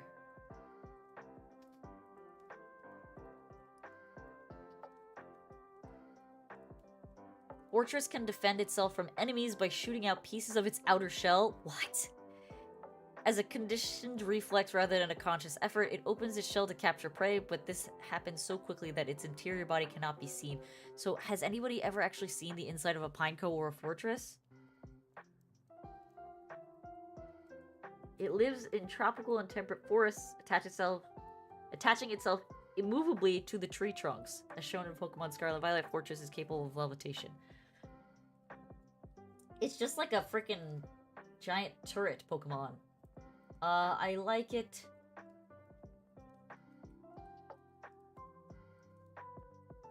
Around there. It's definitely cooler than the Pineco, in my opinion. But I'm kind of curious what it looks like on the inside. Alright, Dunsparce is another Pokemon I think that's kind of dumb. It's called the land snake Pokemon, but it doesn't even look like a snake. Dunsparce can float slightly with its wings, which some scientists believe were used to fly in the sky during ancient times. However, it avoids detection and flees when spotted by burrowing into the ground with its tail. It lives immobile in caves and beneath earth, where it makes maze-like nests. They get along with Diglett and share tunnels with each other. Dunsparce can navigate through its nest without getting lost by the smell of the dirt. Okay.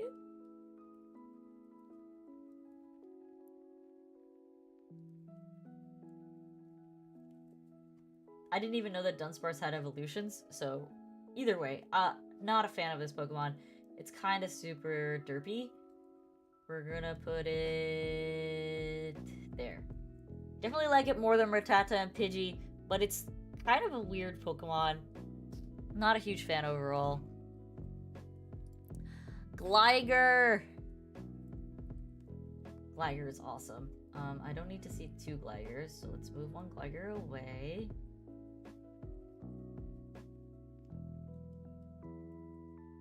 As shown in the Pokemon series, Gligar feed on berries and can emit sound waves to detect obstacles and fly around them. It glides smoothly and silently through the air with its limbs extended and startles its prey and enemies by flying straight towards them.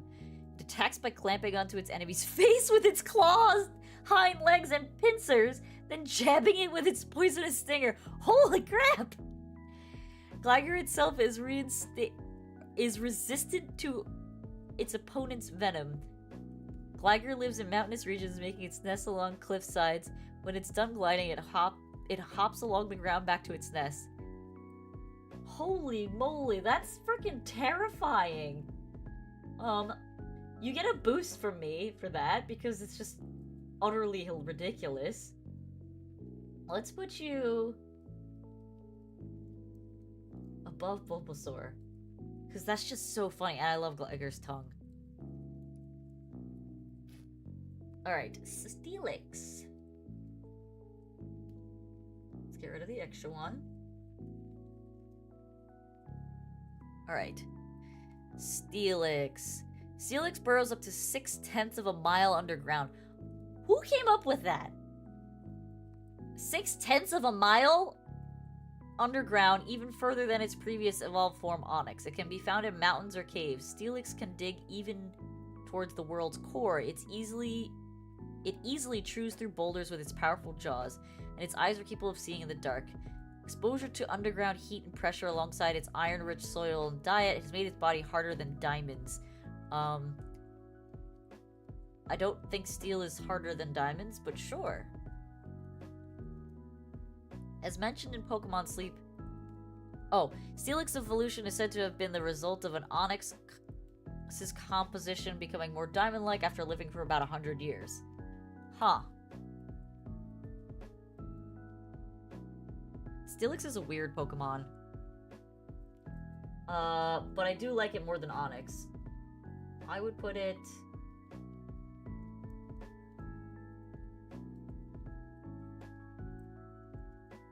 I'd put it there. Still not one of my favorite Pokemon. Alright, Mega Steelix. Mega Steelix's body becomes longer, almost doubling its mass, and gains more features. Mega Steelix's eyes turn blue, and its lower jaw becomes more heavily armored with a round curved shape. Additionally, a third pair of ridges appear on its bottom jaw, as well as 2 sharp, flat structures consisting of 3 conjoined projectiles on each side.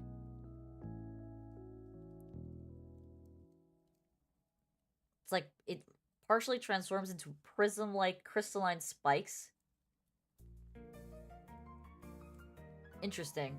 It's a little extra for me. I can't say I like it more than the regular Steelix. Yeah, it's just it's a little too much.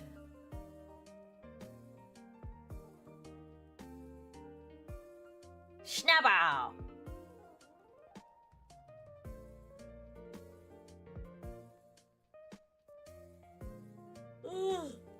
Oh, we're feeling tired already? Alright, Snubble. Snubble, as seen in the Pokemon series, possesses its ability to use their keen sense of smell to track things down. Snubble tends to sleep half the day. Snubble is a cowardly and timid nature despite its fierce-looking appearance. It is also very playful and affectionate, making it a popular companion among women.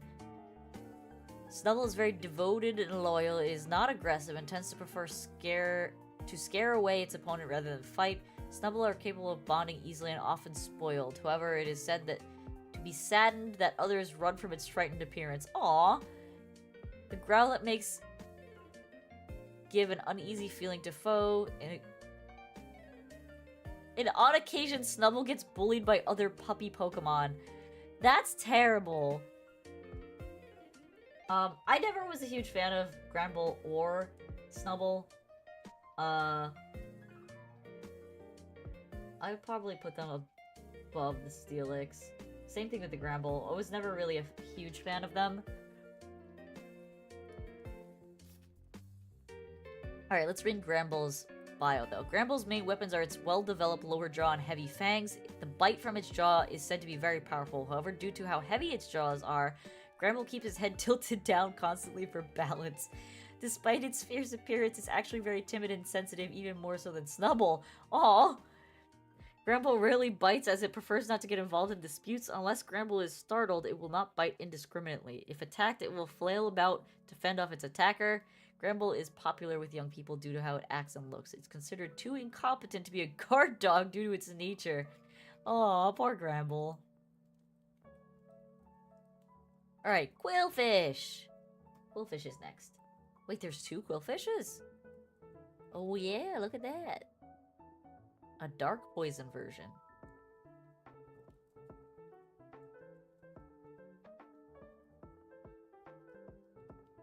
Okay. In order to attack, Quillfish drinks over 2.6 gallons of water to inflate its body. It then uses the water pressure to shoot poisonous quills at its foe. That's kind of cool. Which can cause fainting. Quillfish is briefly left defenseless shortly after firing its quills. This is believed by some expert fishers to be the opportune moment to catch this Pokemon. Due to its round body, Quillfish is not a great swimmer, and when filled with water, it's even harder for it to swim. Seems very inefficient. When Quillfish faces a large opponent, it will inflate its body to match the size as close as it can. If it is startled while inflated, it will spit out all of its water, propelling itself away. That's funny. I'm neutral towards Quillfish. He's not the greatest, he's not the worst. Let's put him there. I do like the poison one a little bit more than the regular basic one. Let's read that. Hisuian Quillfish is despised by the fishermen of the region due to its poison wreaking havoc in the sea it lives in. The poisonous spikes are thicker and shorter than the poisonous spikes of other regions' Quillfish. They absorb poison from the food it consumes, and purple coloration on its body serves as evidence of its potent poison. Interesting.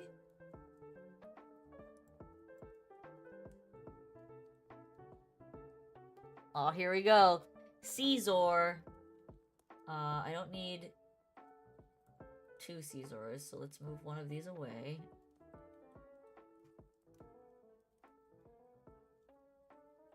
Caesar's body and muscles are made of metal. How do you have metal muscles? That is hard as steel, with pincers strong enough to crush any hard object. They can be opened and closed like jaws and are patterned with black eye spots and yellow pupils. It will raise its pincers and wave them around to scare off predators or foes. What is a predator of a freaking Caesar? Caesar is 5'11". It's humongous. What is eating you? Giving it appearance of having 3 heads. When it identifies an enemy, Caesar will use its pincers to beat up the opponent. to the point that there's nothing but scraps left afterwards. Caesar is normally incapable of fighting. Instead, it quickly flaps its wings to regulate its body temperature to prevent it from becoming too hot and melting. Whoa! Though it can still hover and glide for short distances as shown in the game, it has tremendous power despite its slim body. Caesar is rarely found in the wild. Okay. Aesthetically, I love Caesar. Caesar can be, over there. It's an S-type for me. Mega Caesar.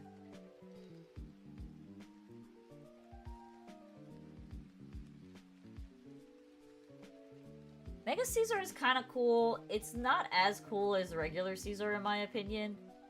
I would put it in the A tier, though. Probably...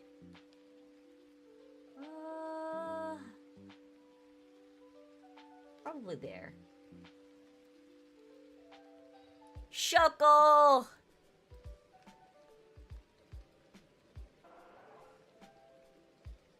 Shuckle! Rather than actively hunting and foraging for food, like most other Pokemon, it collects berries and stores them in its shell. Wait, that's actually so cute! The berries inside are liquefied and fermented while they decompose by Shuckle's digestive juices, which it then consumes. Its digestive juices are also used for dissolving rocks, so Shuckle can hide under them. What? Alright, I always thought Shuckle was a funny Pokemon. I do like Shuckle. It's just such a weird little creature. Let's put him... about there. He's just so funny looking. Heracross. Alright, Heracross.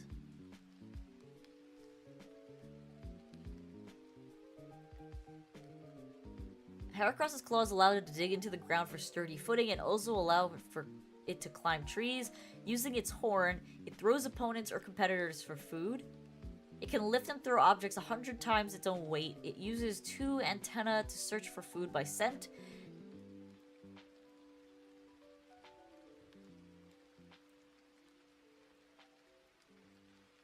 It can become exhausted while searching for sap. It competes with Pinsir for food. Interesting. Heracross. I like Heracross a lot. It is a Pokemon that I sought after for quite a bit. I would put him... there.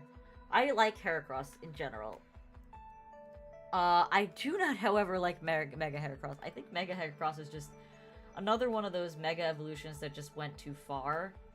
Where do we want to put this?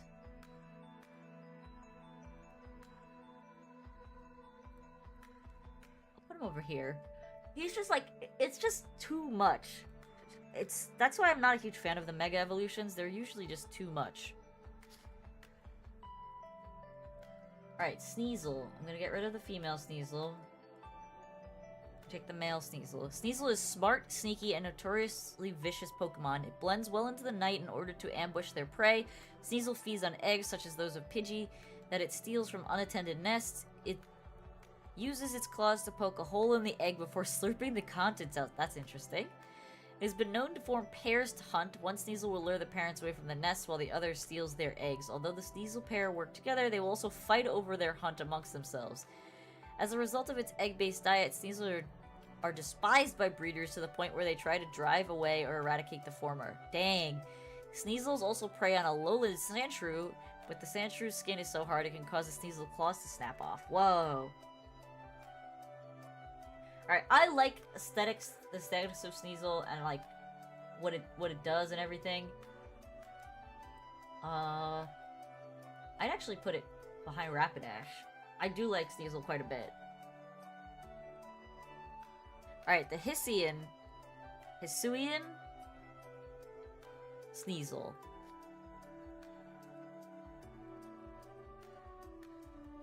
Hisuian Sneasel is sturdy and curved claws allow it to climb and travel through the walls of precipitous cliffs where it lives. The venom from its tips of its claws are capable of invading the nervous system of any prey it scratches. It has been observed that it lacks the spitefulness of its Jotunian,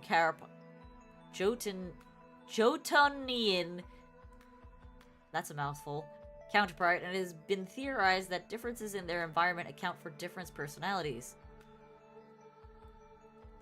It evolves into Sneasler instead of Weavile. It's pretty cool. Not as cool as original Sneasel. Actually, it is still pretty cool. Just look at that thing. It probably doesn't get to the top of the list like Sneasel does, but it's still pretty cool. I'll put it right next to him. I like the colors better. Teddiursa!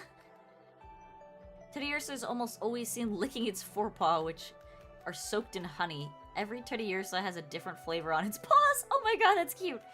When it feels nervous, it will lick its paw to calm itself down. The marking on its face can glow when it finds honey, while Teddiursa is able to make its own honey by blending pollens collected by beetles with fruit. It is also known to steal honey from comb bees' nests, which it finds by stealthily following the comb bee. Teddiursa live in mountainous forests where it will hide food throughout its territory before food becomes scarce in winter. I love Teddiursa. Teddiursa is a S tier for me. I would wager it is above Jigglypuff, but below Clefairy. It is just so cute and simple. Ursaring. I had an Ursaring when I played the game. He was one of my favorite Pokemon. Ursaring lives in mountainous forests, sleeping in treetops, gathering food throughout the day. While it is skilled at climbing trees, it gathers food by snapping them and collecting whatever berries or fruit falls down. It snaps trees in half. It will mark trees bearing delicious fruit in its territory with its claws. Ursaring are also known to regularly eat honey, which is its favorite food. Ursaring's sense of smell can distinguish any aroma, and as such, it can find food buried deep underground or in streams. It will also search for food during winter. Ursaring is highly protective of its cubs, and is shown to become more aggressive during mating season. It also becomes more ferocious when it is hungry. They are known to get into fights with primates when they encounter each other while searching for berries. Aha. Okay. Why are there, again, 2 Ursarings? Let's move one out of here. Ursaring is kind of like... he's cool. I like him. He has definitely fallen off on my favorite Pokemon list. Put him just above Wobbuffet. Slugma!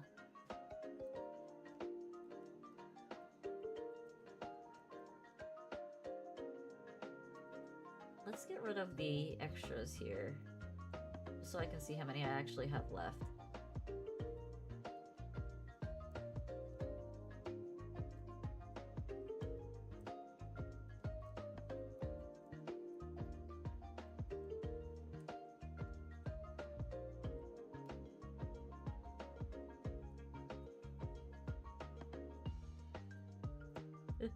Okay, good. Alright. There's 2 Dawn fans. We'll get rid of those.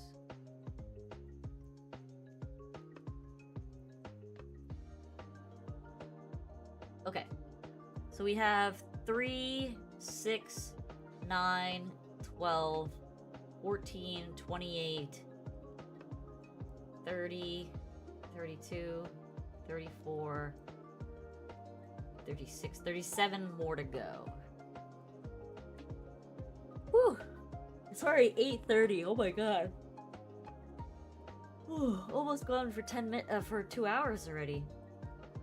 Alright, Slugma. Slugma's circulatory system is composed entirely of magma, which delivers vital nutrients and oxygen to its organs. To prevent its body from cooling or hardening, Slugma neither sleeps nor ever stops moving. If its body does begin to cool, it will become brittle and may break apart. Slugma constantly seeks warm places and gathers with other members of its species in mountains and volcanoes. Slugma takes magma baths to heal itself. It is believed that when volcanoes were more active in the ancient times, slugma were seen more often. I would also imagine, because slugma is kind of like a bug, that they were probably way bigger at one point, too. Slugma, I'm kind of neutral towards. I'd put him above Sunkern. Same thing with Magcargo. I think Slugma is slightly better than Magcargo, but I do think they're a cool concept overall. Alright. Magcargo's internal body temperature can reach over 18,000 degrees Fahrenheit or 10,000 degrees Celsius, causing it to evaporate water on contact.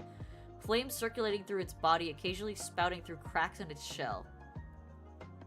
While its shell is brittle enough to be shattered with a slight touch, wow. Magcargo can reform its body by dipping himself in magma. It can be found in mountainous regions and has lived in volcano craters for tens of thousands of years.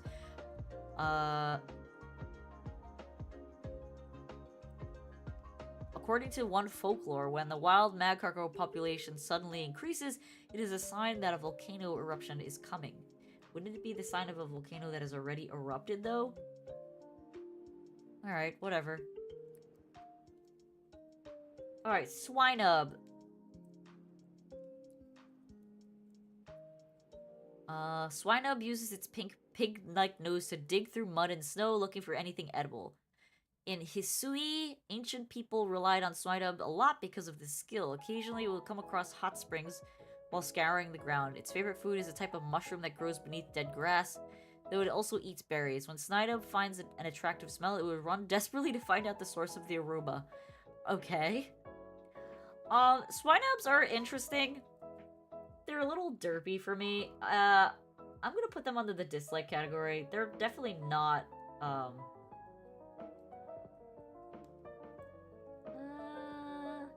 probably there. Same thing with Pillswine. Not a huge fan of them. I like the Swinub more. Just not my cup of tea in terms of Pokemon. Alright. Pillswine's thick fur allows it to survive harsh cold environments that it inhabits, such as ice caves, mountainous regions, and frozen tundra. Its fur is so long that it usually covers its small hooved legs. Yeah, I can see that. Despite the small size of its legs, its hooves ensure even footing on ice ground. Pillswine often digs for food buried beneath the snow using its ice dust. So very similar to Swinub, just bigger. Corsola! Smaller Pokemon, like Horsey and Lovedisk, are sometimes sheltered by Corsola branches and even offered to protect it from foes. Corsola horns is a prized material and commonly used for jewelry and carvings, as seen in the Pokemon series. Some people keep Corsola branches as charms to promote safe childbirth. Okay, I don't see the correlation, but alright. Oh, correlation! Corsola's branches glitter very beautifully in 7 colors when they catch sunlight. If any branches breaks off, the Pokemon grows it back in just one night. Found in the warm, shallow waters of the Southern Sea, Corsola requires clean water to live. If its habitat is dirty, the growth on its back becomes discolored and degenerate. However, when it's healthy, its growths regularly shed and grow back. It is able to regrow them over the course of a single night. It forms large social groups. Occasionally, these groups get so large that people may live atop them. Interesting. In the Alola region, Marini and Toxapex are natural predators of Corsola, preying on its branches. If pursued by them, Corsola will sometimes snap its own branches off as a diversion. Conversely, Marini and Toxapex do not prey on Corsola in the Galar region, having not developed a taste for its branches. Interesting. Okay. Alright. Corsola is cute as heck. I definitely like it. We're gonna put it up over Kabutops. Alright, the Galarian Corsola, the white one, were wiped out by sudden changes in the climate and ocean temperature, turning them into ghost types. Its body is bleach white with half-closed pink eyes and a perpetual frown. And its arms and branches have a distinct semi-transparent appearance to them. These branches are incorporeal incorporeal, and can disappear at will. They cannot cause injuries or pain, but they can be used to take root inside and drain the life force of others, and will immobilize the victim until Galarian Corsola lets them go. They are commonly found in the remains of prehistoric seas, and while they can be mistaken for ordinary rocks, they will curse anybody who kicks them by accident. Damn. That's actually very flavorful. They consume spirit energy from the life force as it... Wait. Consumes spirit energy from the life force it absorbs. This diet eventually causes Corsola's shell to break and its body to become incorporeal, and its spirit energy to pour out, thus completing its evolution into Cursola. I didn't even know it evolves. Interesting. Alright, well, flavor-wise, very cool. I will actually also put this in the like section next to the Corsola.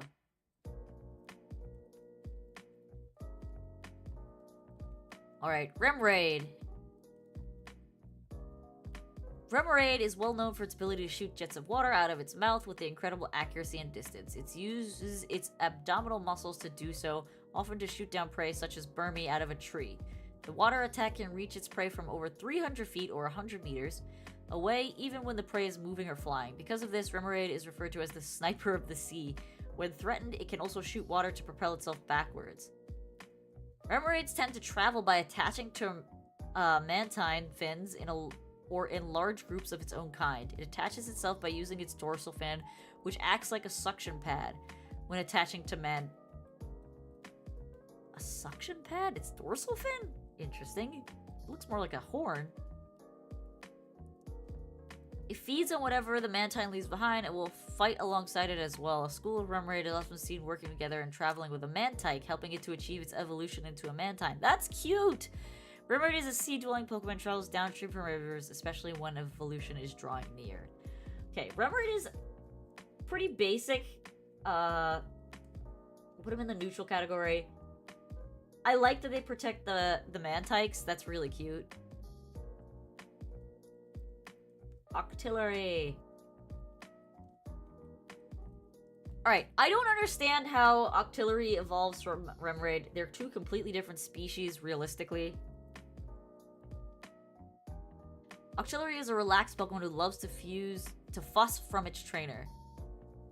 Even though it is more docile when domesticated, it can be very stubborn at times in the wild, and it instinctively sneaks into rocky holes or pots if it gets sleepy. It steals the nests of fellow Octillery. When threatened, it will spurt ink from its mouth to cover itself before escaping, allowing it to protect itself and its young from danger.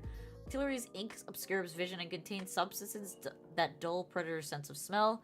Octillery also uses this ink on its prey, for its suction cups hold the prey tight. Its ink can be used as a cooking ingredient, okay? Besides ink, Octillery sometimes uses its rock-hard head on its foes. Prior to Generation 8, Octazooka was a signature move, but other Pokemon could still inherit it via breeding. For a long time, people refused to believe Octillery was an evolution of a Remoraid because of the extreme physical differences between the two.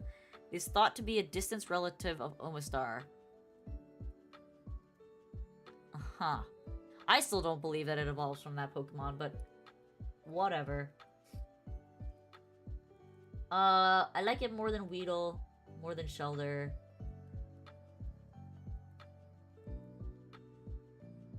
More than Fortress.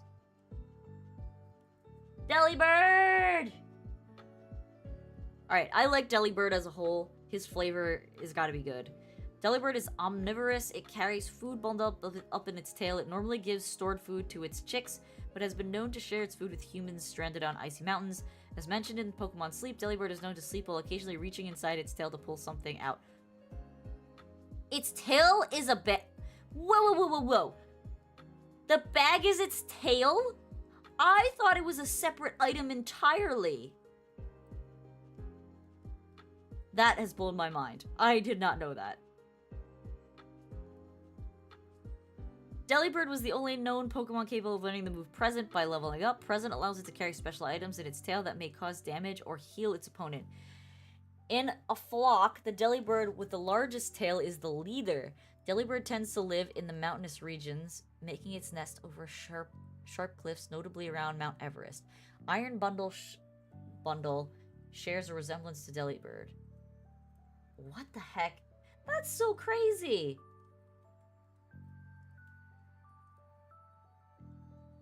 Alright. The fact that it is a tail and not just a sack that it carries around makes him even cooler. He is an S rank to me. I do love Delibird. I would put him there. Yeah, he's an S tier for me. Just a cool Pokemon. The Santa Bird Pokemon. Alright, Mantine. Mantine thrives in open seas where it swims freely, often in schools where they race one another. It can breach out of the water and fly 300 feet or 100 meters into the air if it builds up enough speed.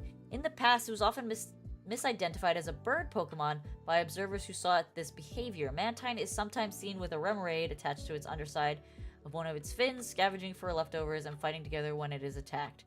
Mantine has a docile nature and does not mind Remoraid clinging to its fin. In Alola, many surfers ride waves and travel between the islands on the backs of Mantines. This has been made an icon in the region, being featured on souvenir postcards and posters. Pretty cool. I'm kind of neutral towards Mantine. I put him there. He's literally just a manta ray. That's it.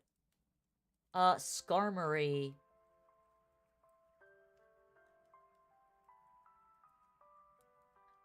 Skarmory, its steel wings become tattered and bashed from its repeated battles, but once a year, the battered wings grow back completely. What? That's wild. This process restores the cut edges of its feathers, which are sharp enough to be used as blades, sharper than any man-made sword. Wow. Its skin and feathers are also solid due to being raised in very harsh conditions. Its nests are usually found in thorn brushes, where continual scratching of a young individual's skin will eventually harden it into an iron-like state. However, water can cause Skarmory's hard body to rust easily, so it stays in its nest on rainy days. In ancient regions where this Pokemon is common, warriors would use the short feathers that fell off the Skarmory as swords. That makes sense. It is a popular Pokemon that is used for heraldic designs, and in the Galar, it has a violent territorial clash with Corviknight. Okay. Alright. Neat. I do like Skarmory. Let's put him there. I definitely used one for a while when I had one. Houndour. Houndour is an intelligent Pokemon that forms packs to hunt for prey and shows unparalleled teamwork. As seen in the Pokemon series, it will not abandon a pack member who is sick. It communicates using various barks and howls. Barks are used to determine the location of a pack member during a hunt, which only they can understand, while howls are used as a declaration of ownership over territory. They are known to be loyal and obedient to their trainers. Houndours can typically be found around rough terrain. As mentioned in Pokemon Sleep, Houndour is known to howl while sleeping. It is believed that Houndour is dreaming of hunting alongside the rest of its pack. That's very cute. I do like Houndour a lot. I would put it as an A tier.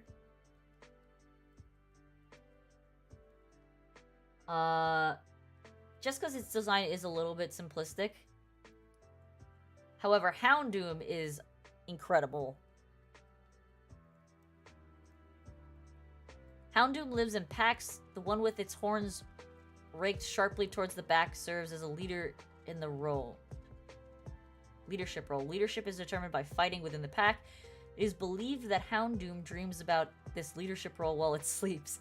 Its gut is full of toxins which are used to create unique fire mixed with poison. This gives Houndoom's fire a foul odor, and the burns it inflicts will never heal. After finishing off its prey, Houndoom divides it evenly amongst its pack. Houndoom appears near rough terrain areas. Its howl induces shivering in other Pokemon and often sends them scurrying back to their nests. In the past, people thought Houndoom's howl came from the Grim Reaper. Houndoom usually breathes fire when it is angry. Interesting. I love Houndoom's design. I would put Houndoom as an S tier. Let's put him there. I do not like Mega Houndoom. Again, it's going back to, like... It's just a lot. It's just a lot. It doesn't need to be like this. I don't like most of the Megas because they just become so excessive in how they look. Alright, Kingdra. The yawn of a sleeping Kingdra is powerful enough to create undercurrents capable of destroying small ships. It is 6 foot long, by the way. Should it decide to emerge from the depths of the ocean, Kingdra's strength can create large whirlpools and water spouts on the surface. Because of its immense power, Kingdra often hibernates deep in the uninhabited areas of the sea to build up its energy, usually at the bottom of the seas. When a storm arrives, Kingdra is said to awaken and wander about in search of prey. Kingdra's awakening can cause tornadoes. It is known to have fierce battles with Dragonite whenever they meet. Kingdra's gleaming scales are gifts to royalty. I aesthetically don't like Kingdra. I would put him before Grimer. Not a fan. It's just so much extra stuff just added onto Seadra. Not really needed. Alright, Phanpy. Phanpy is found in rocky terrain. To make its nest, it digs... Wait, this small trunk is sensitive yet strong. It can send a person flying with an affectionate, playful bump of its snout. The trunk is also strong enough to shatter any arm bones it hits. Oh god. Additionally, this little Pokemon is easily capable of carrying an adult human on its back. It's literally 1 foot tall. It's so small. I just imagine someone riding a Phanpy. That's just so silly. Phanpy is found in rocky terrain. To make its nest, it digs a vertical pit near the edge of a river. Display of ownership of its area is marked with its trunk. In the deserted morning hours, Phanpy uses its trunk to shower in the river. Sometimes the groups of this Pokemon form and soak each other thoroughly. Afterwards, it can be seen drying his body near the edge of the river. The reason Phanpy won't settle down until it is clean. Interesting. I think it's funny that as a ground Pokemon, it likes water. Because most ground types don't like water. Regardless. Phanpy is adorable. It is an A-tier Pokemon for sure. Where does it fall? Next to Cubone. Above Marowak. Alright, Donphan. We're almost at the end.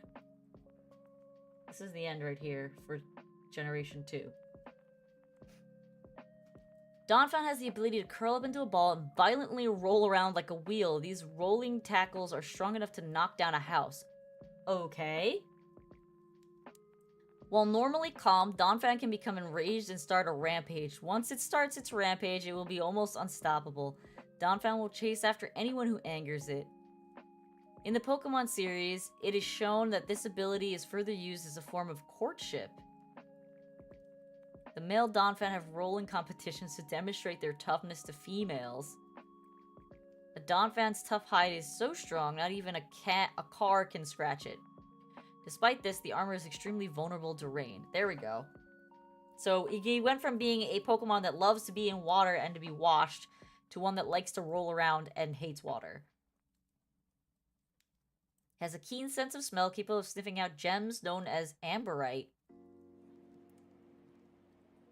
Donphan travels in a herd with a ranking system. The larger the tusks, the higher its rank in the herd. It lives in rough, mountainous terrain. Okay. I like Donphan purely because of its flavor. It doesn't get into the love category for me, but it's definitely better than a lot of Pokemon. Just because, like, it's a Pokemon that rolls around. That's super cool. Alright, Porygon 2! Porygon 2! Porygon 2's evolution from Porygon was the result of it being upgraded from the most cutting-edge technology available. It was upgraded to work in a space for planetary development reasons, although its inability to fly limits this ability. I thought they could float. I'm confused. It is artificially intelligent and capable of learning new behaviors on its own, including information it does not need to know. It can also speak a strange language that only other Porygon 2 can understand. As a result, it will sometimes perform motions or abilities that are not in its programming. It is generally found in computers or in labs or other buildings working with people. It can survive in a space vacuum, though cannot move very well in zero gravity. In ancient Hisui, people were confused about Porygon 2 and its evolutionary relatives due to them arriving through space-time distortions and being the product of far more advanced technology than was available at the time. What? That's so weird. I like its round aesthetic, but I'm gonna just put it right next to the other Porygon. Where the heck did I put the other Porygon? I like it a little bit more than the original Porygon. Stantler! Stantler's strange antlers were very valuable as works of art. As such, the species was nearly hunted to extinction. Stantler live in herds in temperate mountainous forests. These herds are sometimes led by a deer. What? I didn't know it evolves. As shown in the Pokemon series, a baby Stantler that is separated from its herd and frightened will instinctively produce an illusion of a big stampeding herd to scare away perceived threats. That's pretty funny. In the past, Stantler lived in tougher environments with more enemies, which strengthened its psychic powers and allowed it to evolve into Word Deer. Interesting. Okay. I do like Stantler quite a bit. Stantler is a... He's definitely in the like group. Probably there. Smeargle! I love Smeargles. I think they're such a funny Pokemon.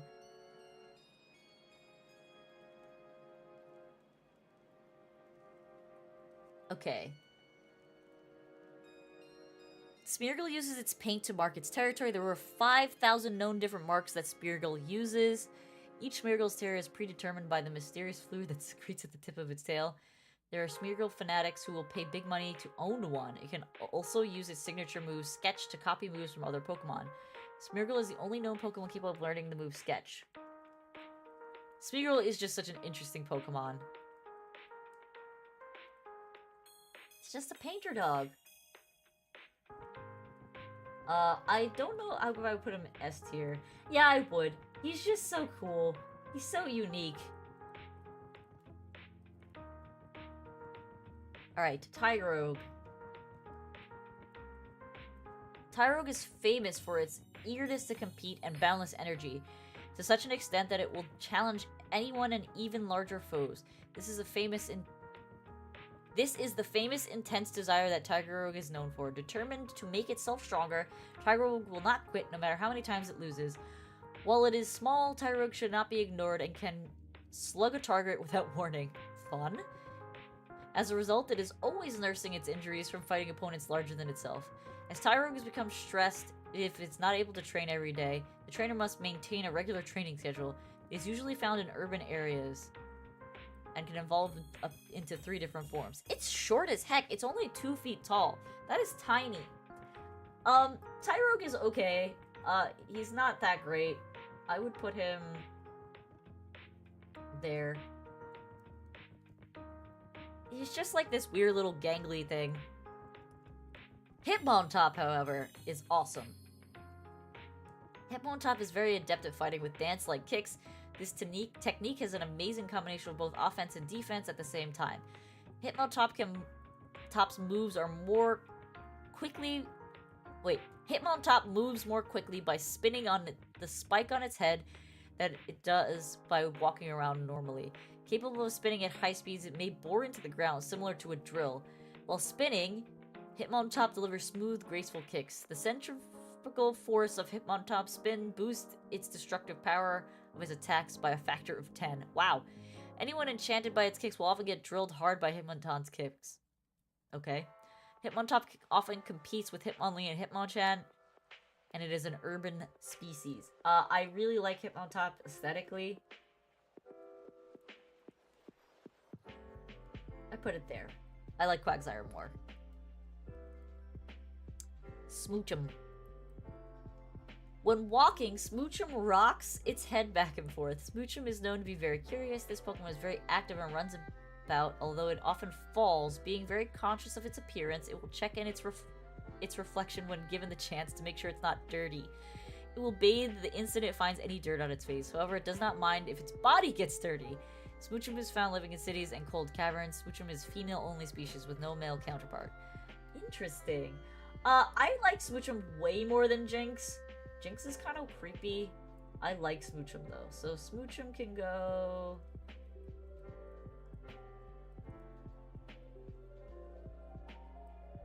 there.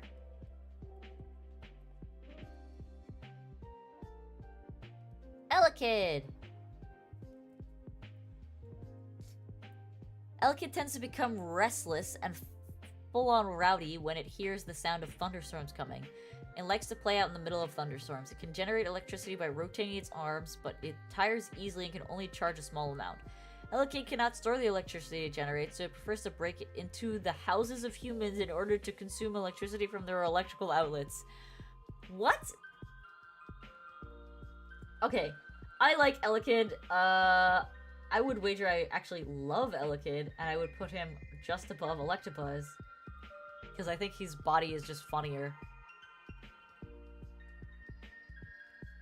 Magby! Magby can breathe 1100 degrees Fahrenheit or 600 degrees Celsius flames, and hot embers drip from its mouth.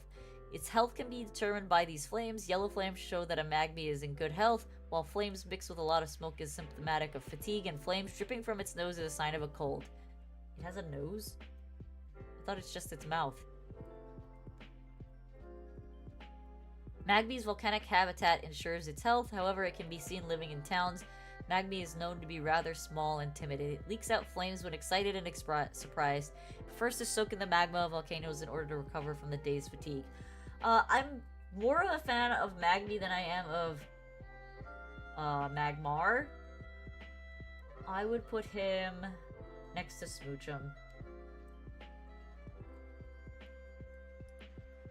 Miltank!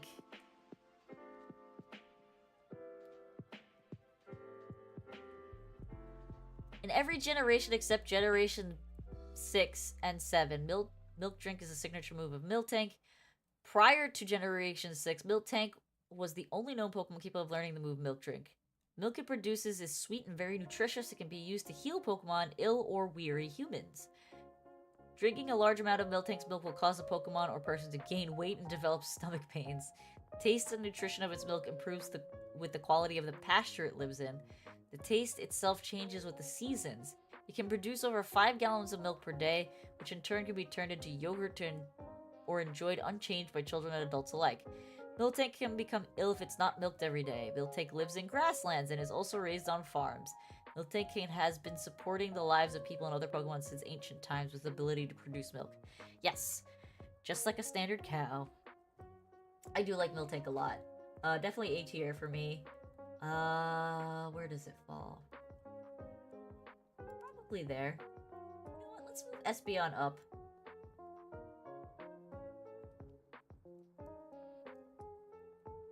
Blissey! The egg can cause a person to start acting kindly towards others and calm down even the most ferocious Pokemon. Eating a Blissey egg is said to bring good fortune to those who have consumed it. Blissey's egg can fetch the highest price at markets. Blissey's can use its fluffy fur to sense sadness and will rush anyone feeling sad or ill and attempt to nurse them back to health. Blissey is said to be overflowing with love. Blissey is a female-only species with no male counterparts. It is rarely seen in the wild. Interesting. I do like Blissey quite a bit. I've liked Blissey more than Chansey. Where did I put Chansey? I put Chansey in love. I like Blissey more than Miltank. Alright, we're up to the big dogs. Raikou! A proverb claims that Raikou descended from the sky with a lightning bolt. Raikou is able to fly by creating storm clouds as depicted in Pokemon Ranger. Raikou is shown to be distrustful of humans, though it may form some friendships with those who helped it. Raikou tends to appear during thunderstorms and when other electric-type Pokemon are in danger. Raikou is said to represent the speed of light and control storms and clouds at will. Raikou races across grasslands while barking cries that sound like thunder. Raikou cries can also send shockwaves in the air while shaking the ground at the same time. Huh? Okay. I like Raikou. I like all of the dogs, if I'm being honest. I think they're well designed.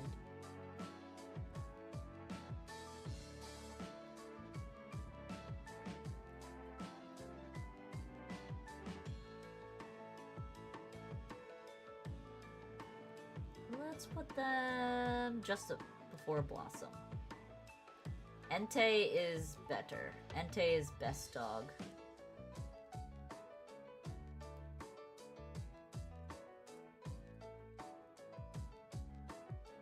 Entei is best dog. Suicune go next to Raikou.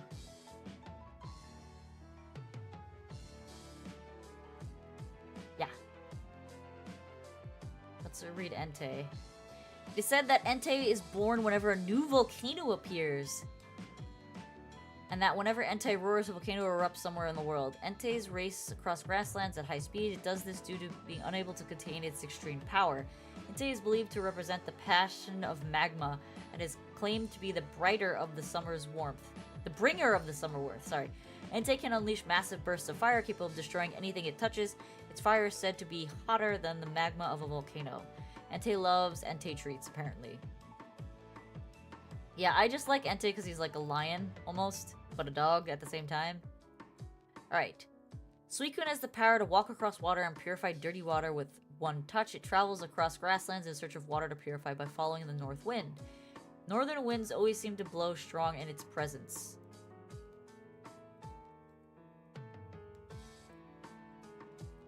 Suicune's personality is said to be heroic, serious, and calm during dangerous situations.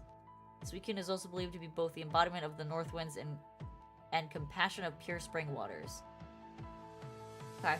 Yeah, I think their placement stands where it is. Alright, we have 7 more to go.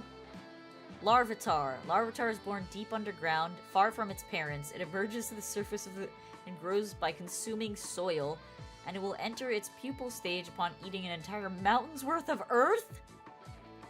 This pupal stage is an evolution called Pupitar. It adapts poorly to bright light. Oh my god. Larvitar is kind of like neutral for me. Not a huge fan. Just basic. Pupitar.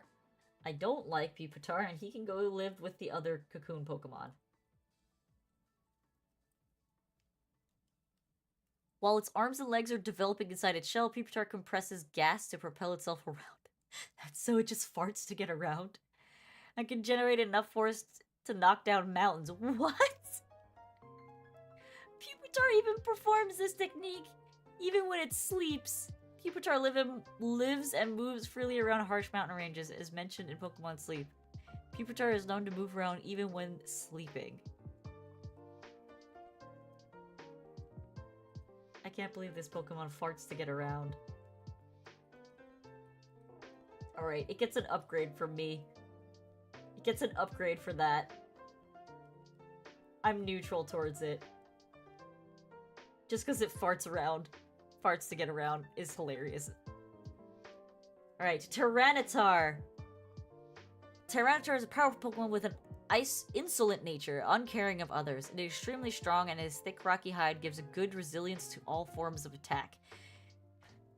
Tyranitar sleeps with no fear thanks to this overwhelmingly powerful and strong body. As it is not worried about its surroundings, even in its sleep, Tyranitar can be seen sleeping in amazing sleeping positions with its limbs wide open. He will not flinch at anything, though it will ignore opponents if they're not worth its time.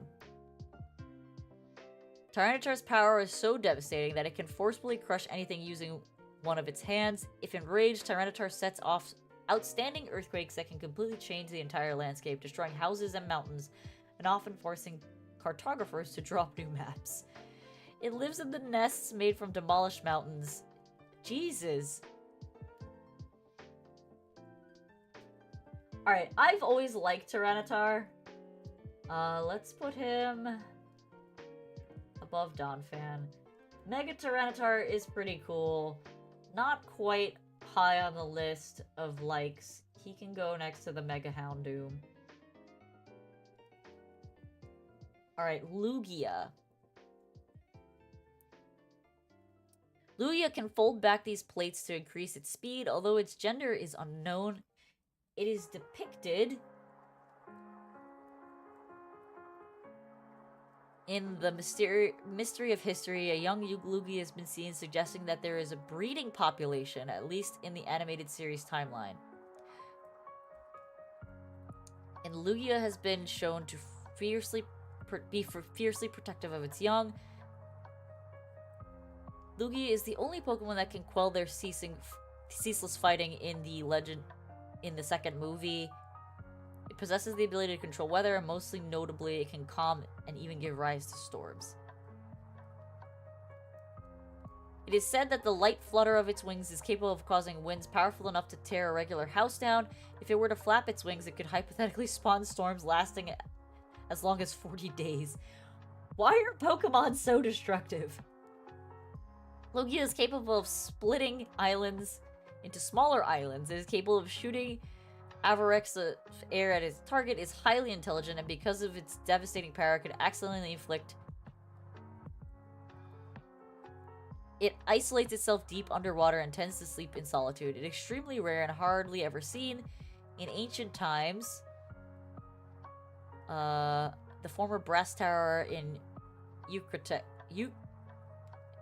Ecruteak City was once Lugia's perch. Okay.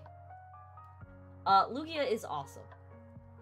I would put Lugia in the love category.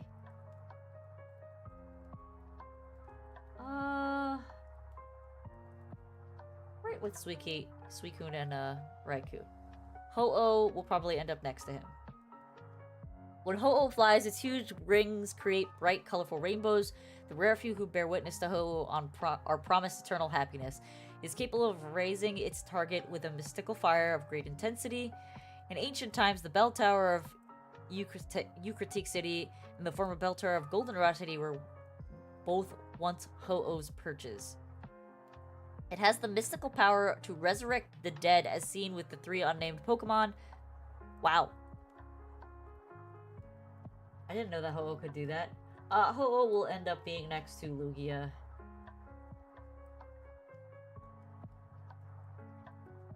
And Celebi. Celebi! Often found in forests, Celebi is a mystical Pokemon known in legends as the voice of the forest. It is able to travel through time and exist simultaneously throughout time, and plant life flourishes wherever it has been. It is able to heal Celebi when it's dying, restoring plants to perfect health. Celebi also has the ability to heal wounds. It can release telekinetic energy waves to defend itself. Despite living in forests as its guardian, Celebi only shows itself in areas of time and times of peace. It has been regarded as long as Celebis are seen throughout the world, a prosperous and bright future is still in store for the Pokemon world. Okay. I like Celebi's design. It's not enough to put it in the love department, but put it right by Tyranitar, I think. And I think that is it for our tier list for Gen 2. I will probably do Gen 3 next weekend, or possibly a little bit further out. We'll see. But I think that is all for tonight's stream, everybody. So if you like the stream, please give me a like and a follow if you're on Twitch. I appreciate it a lot. Have a wonderful night. Goodbye.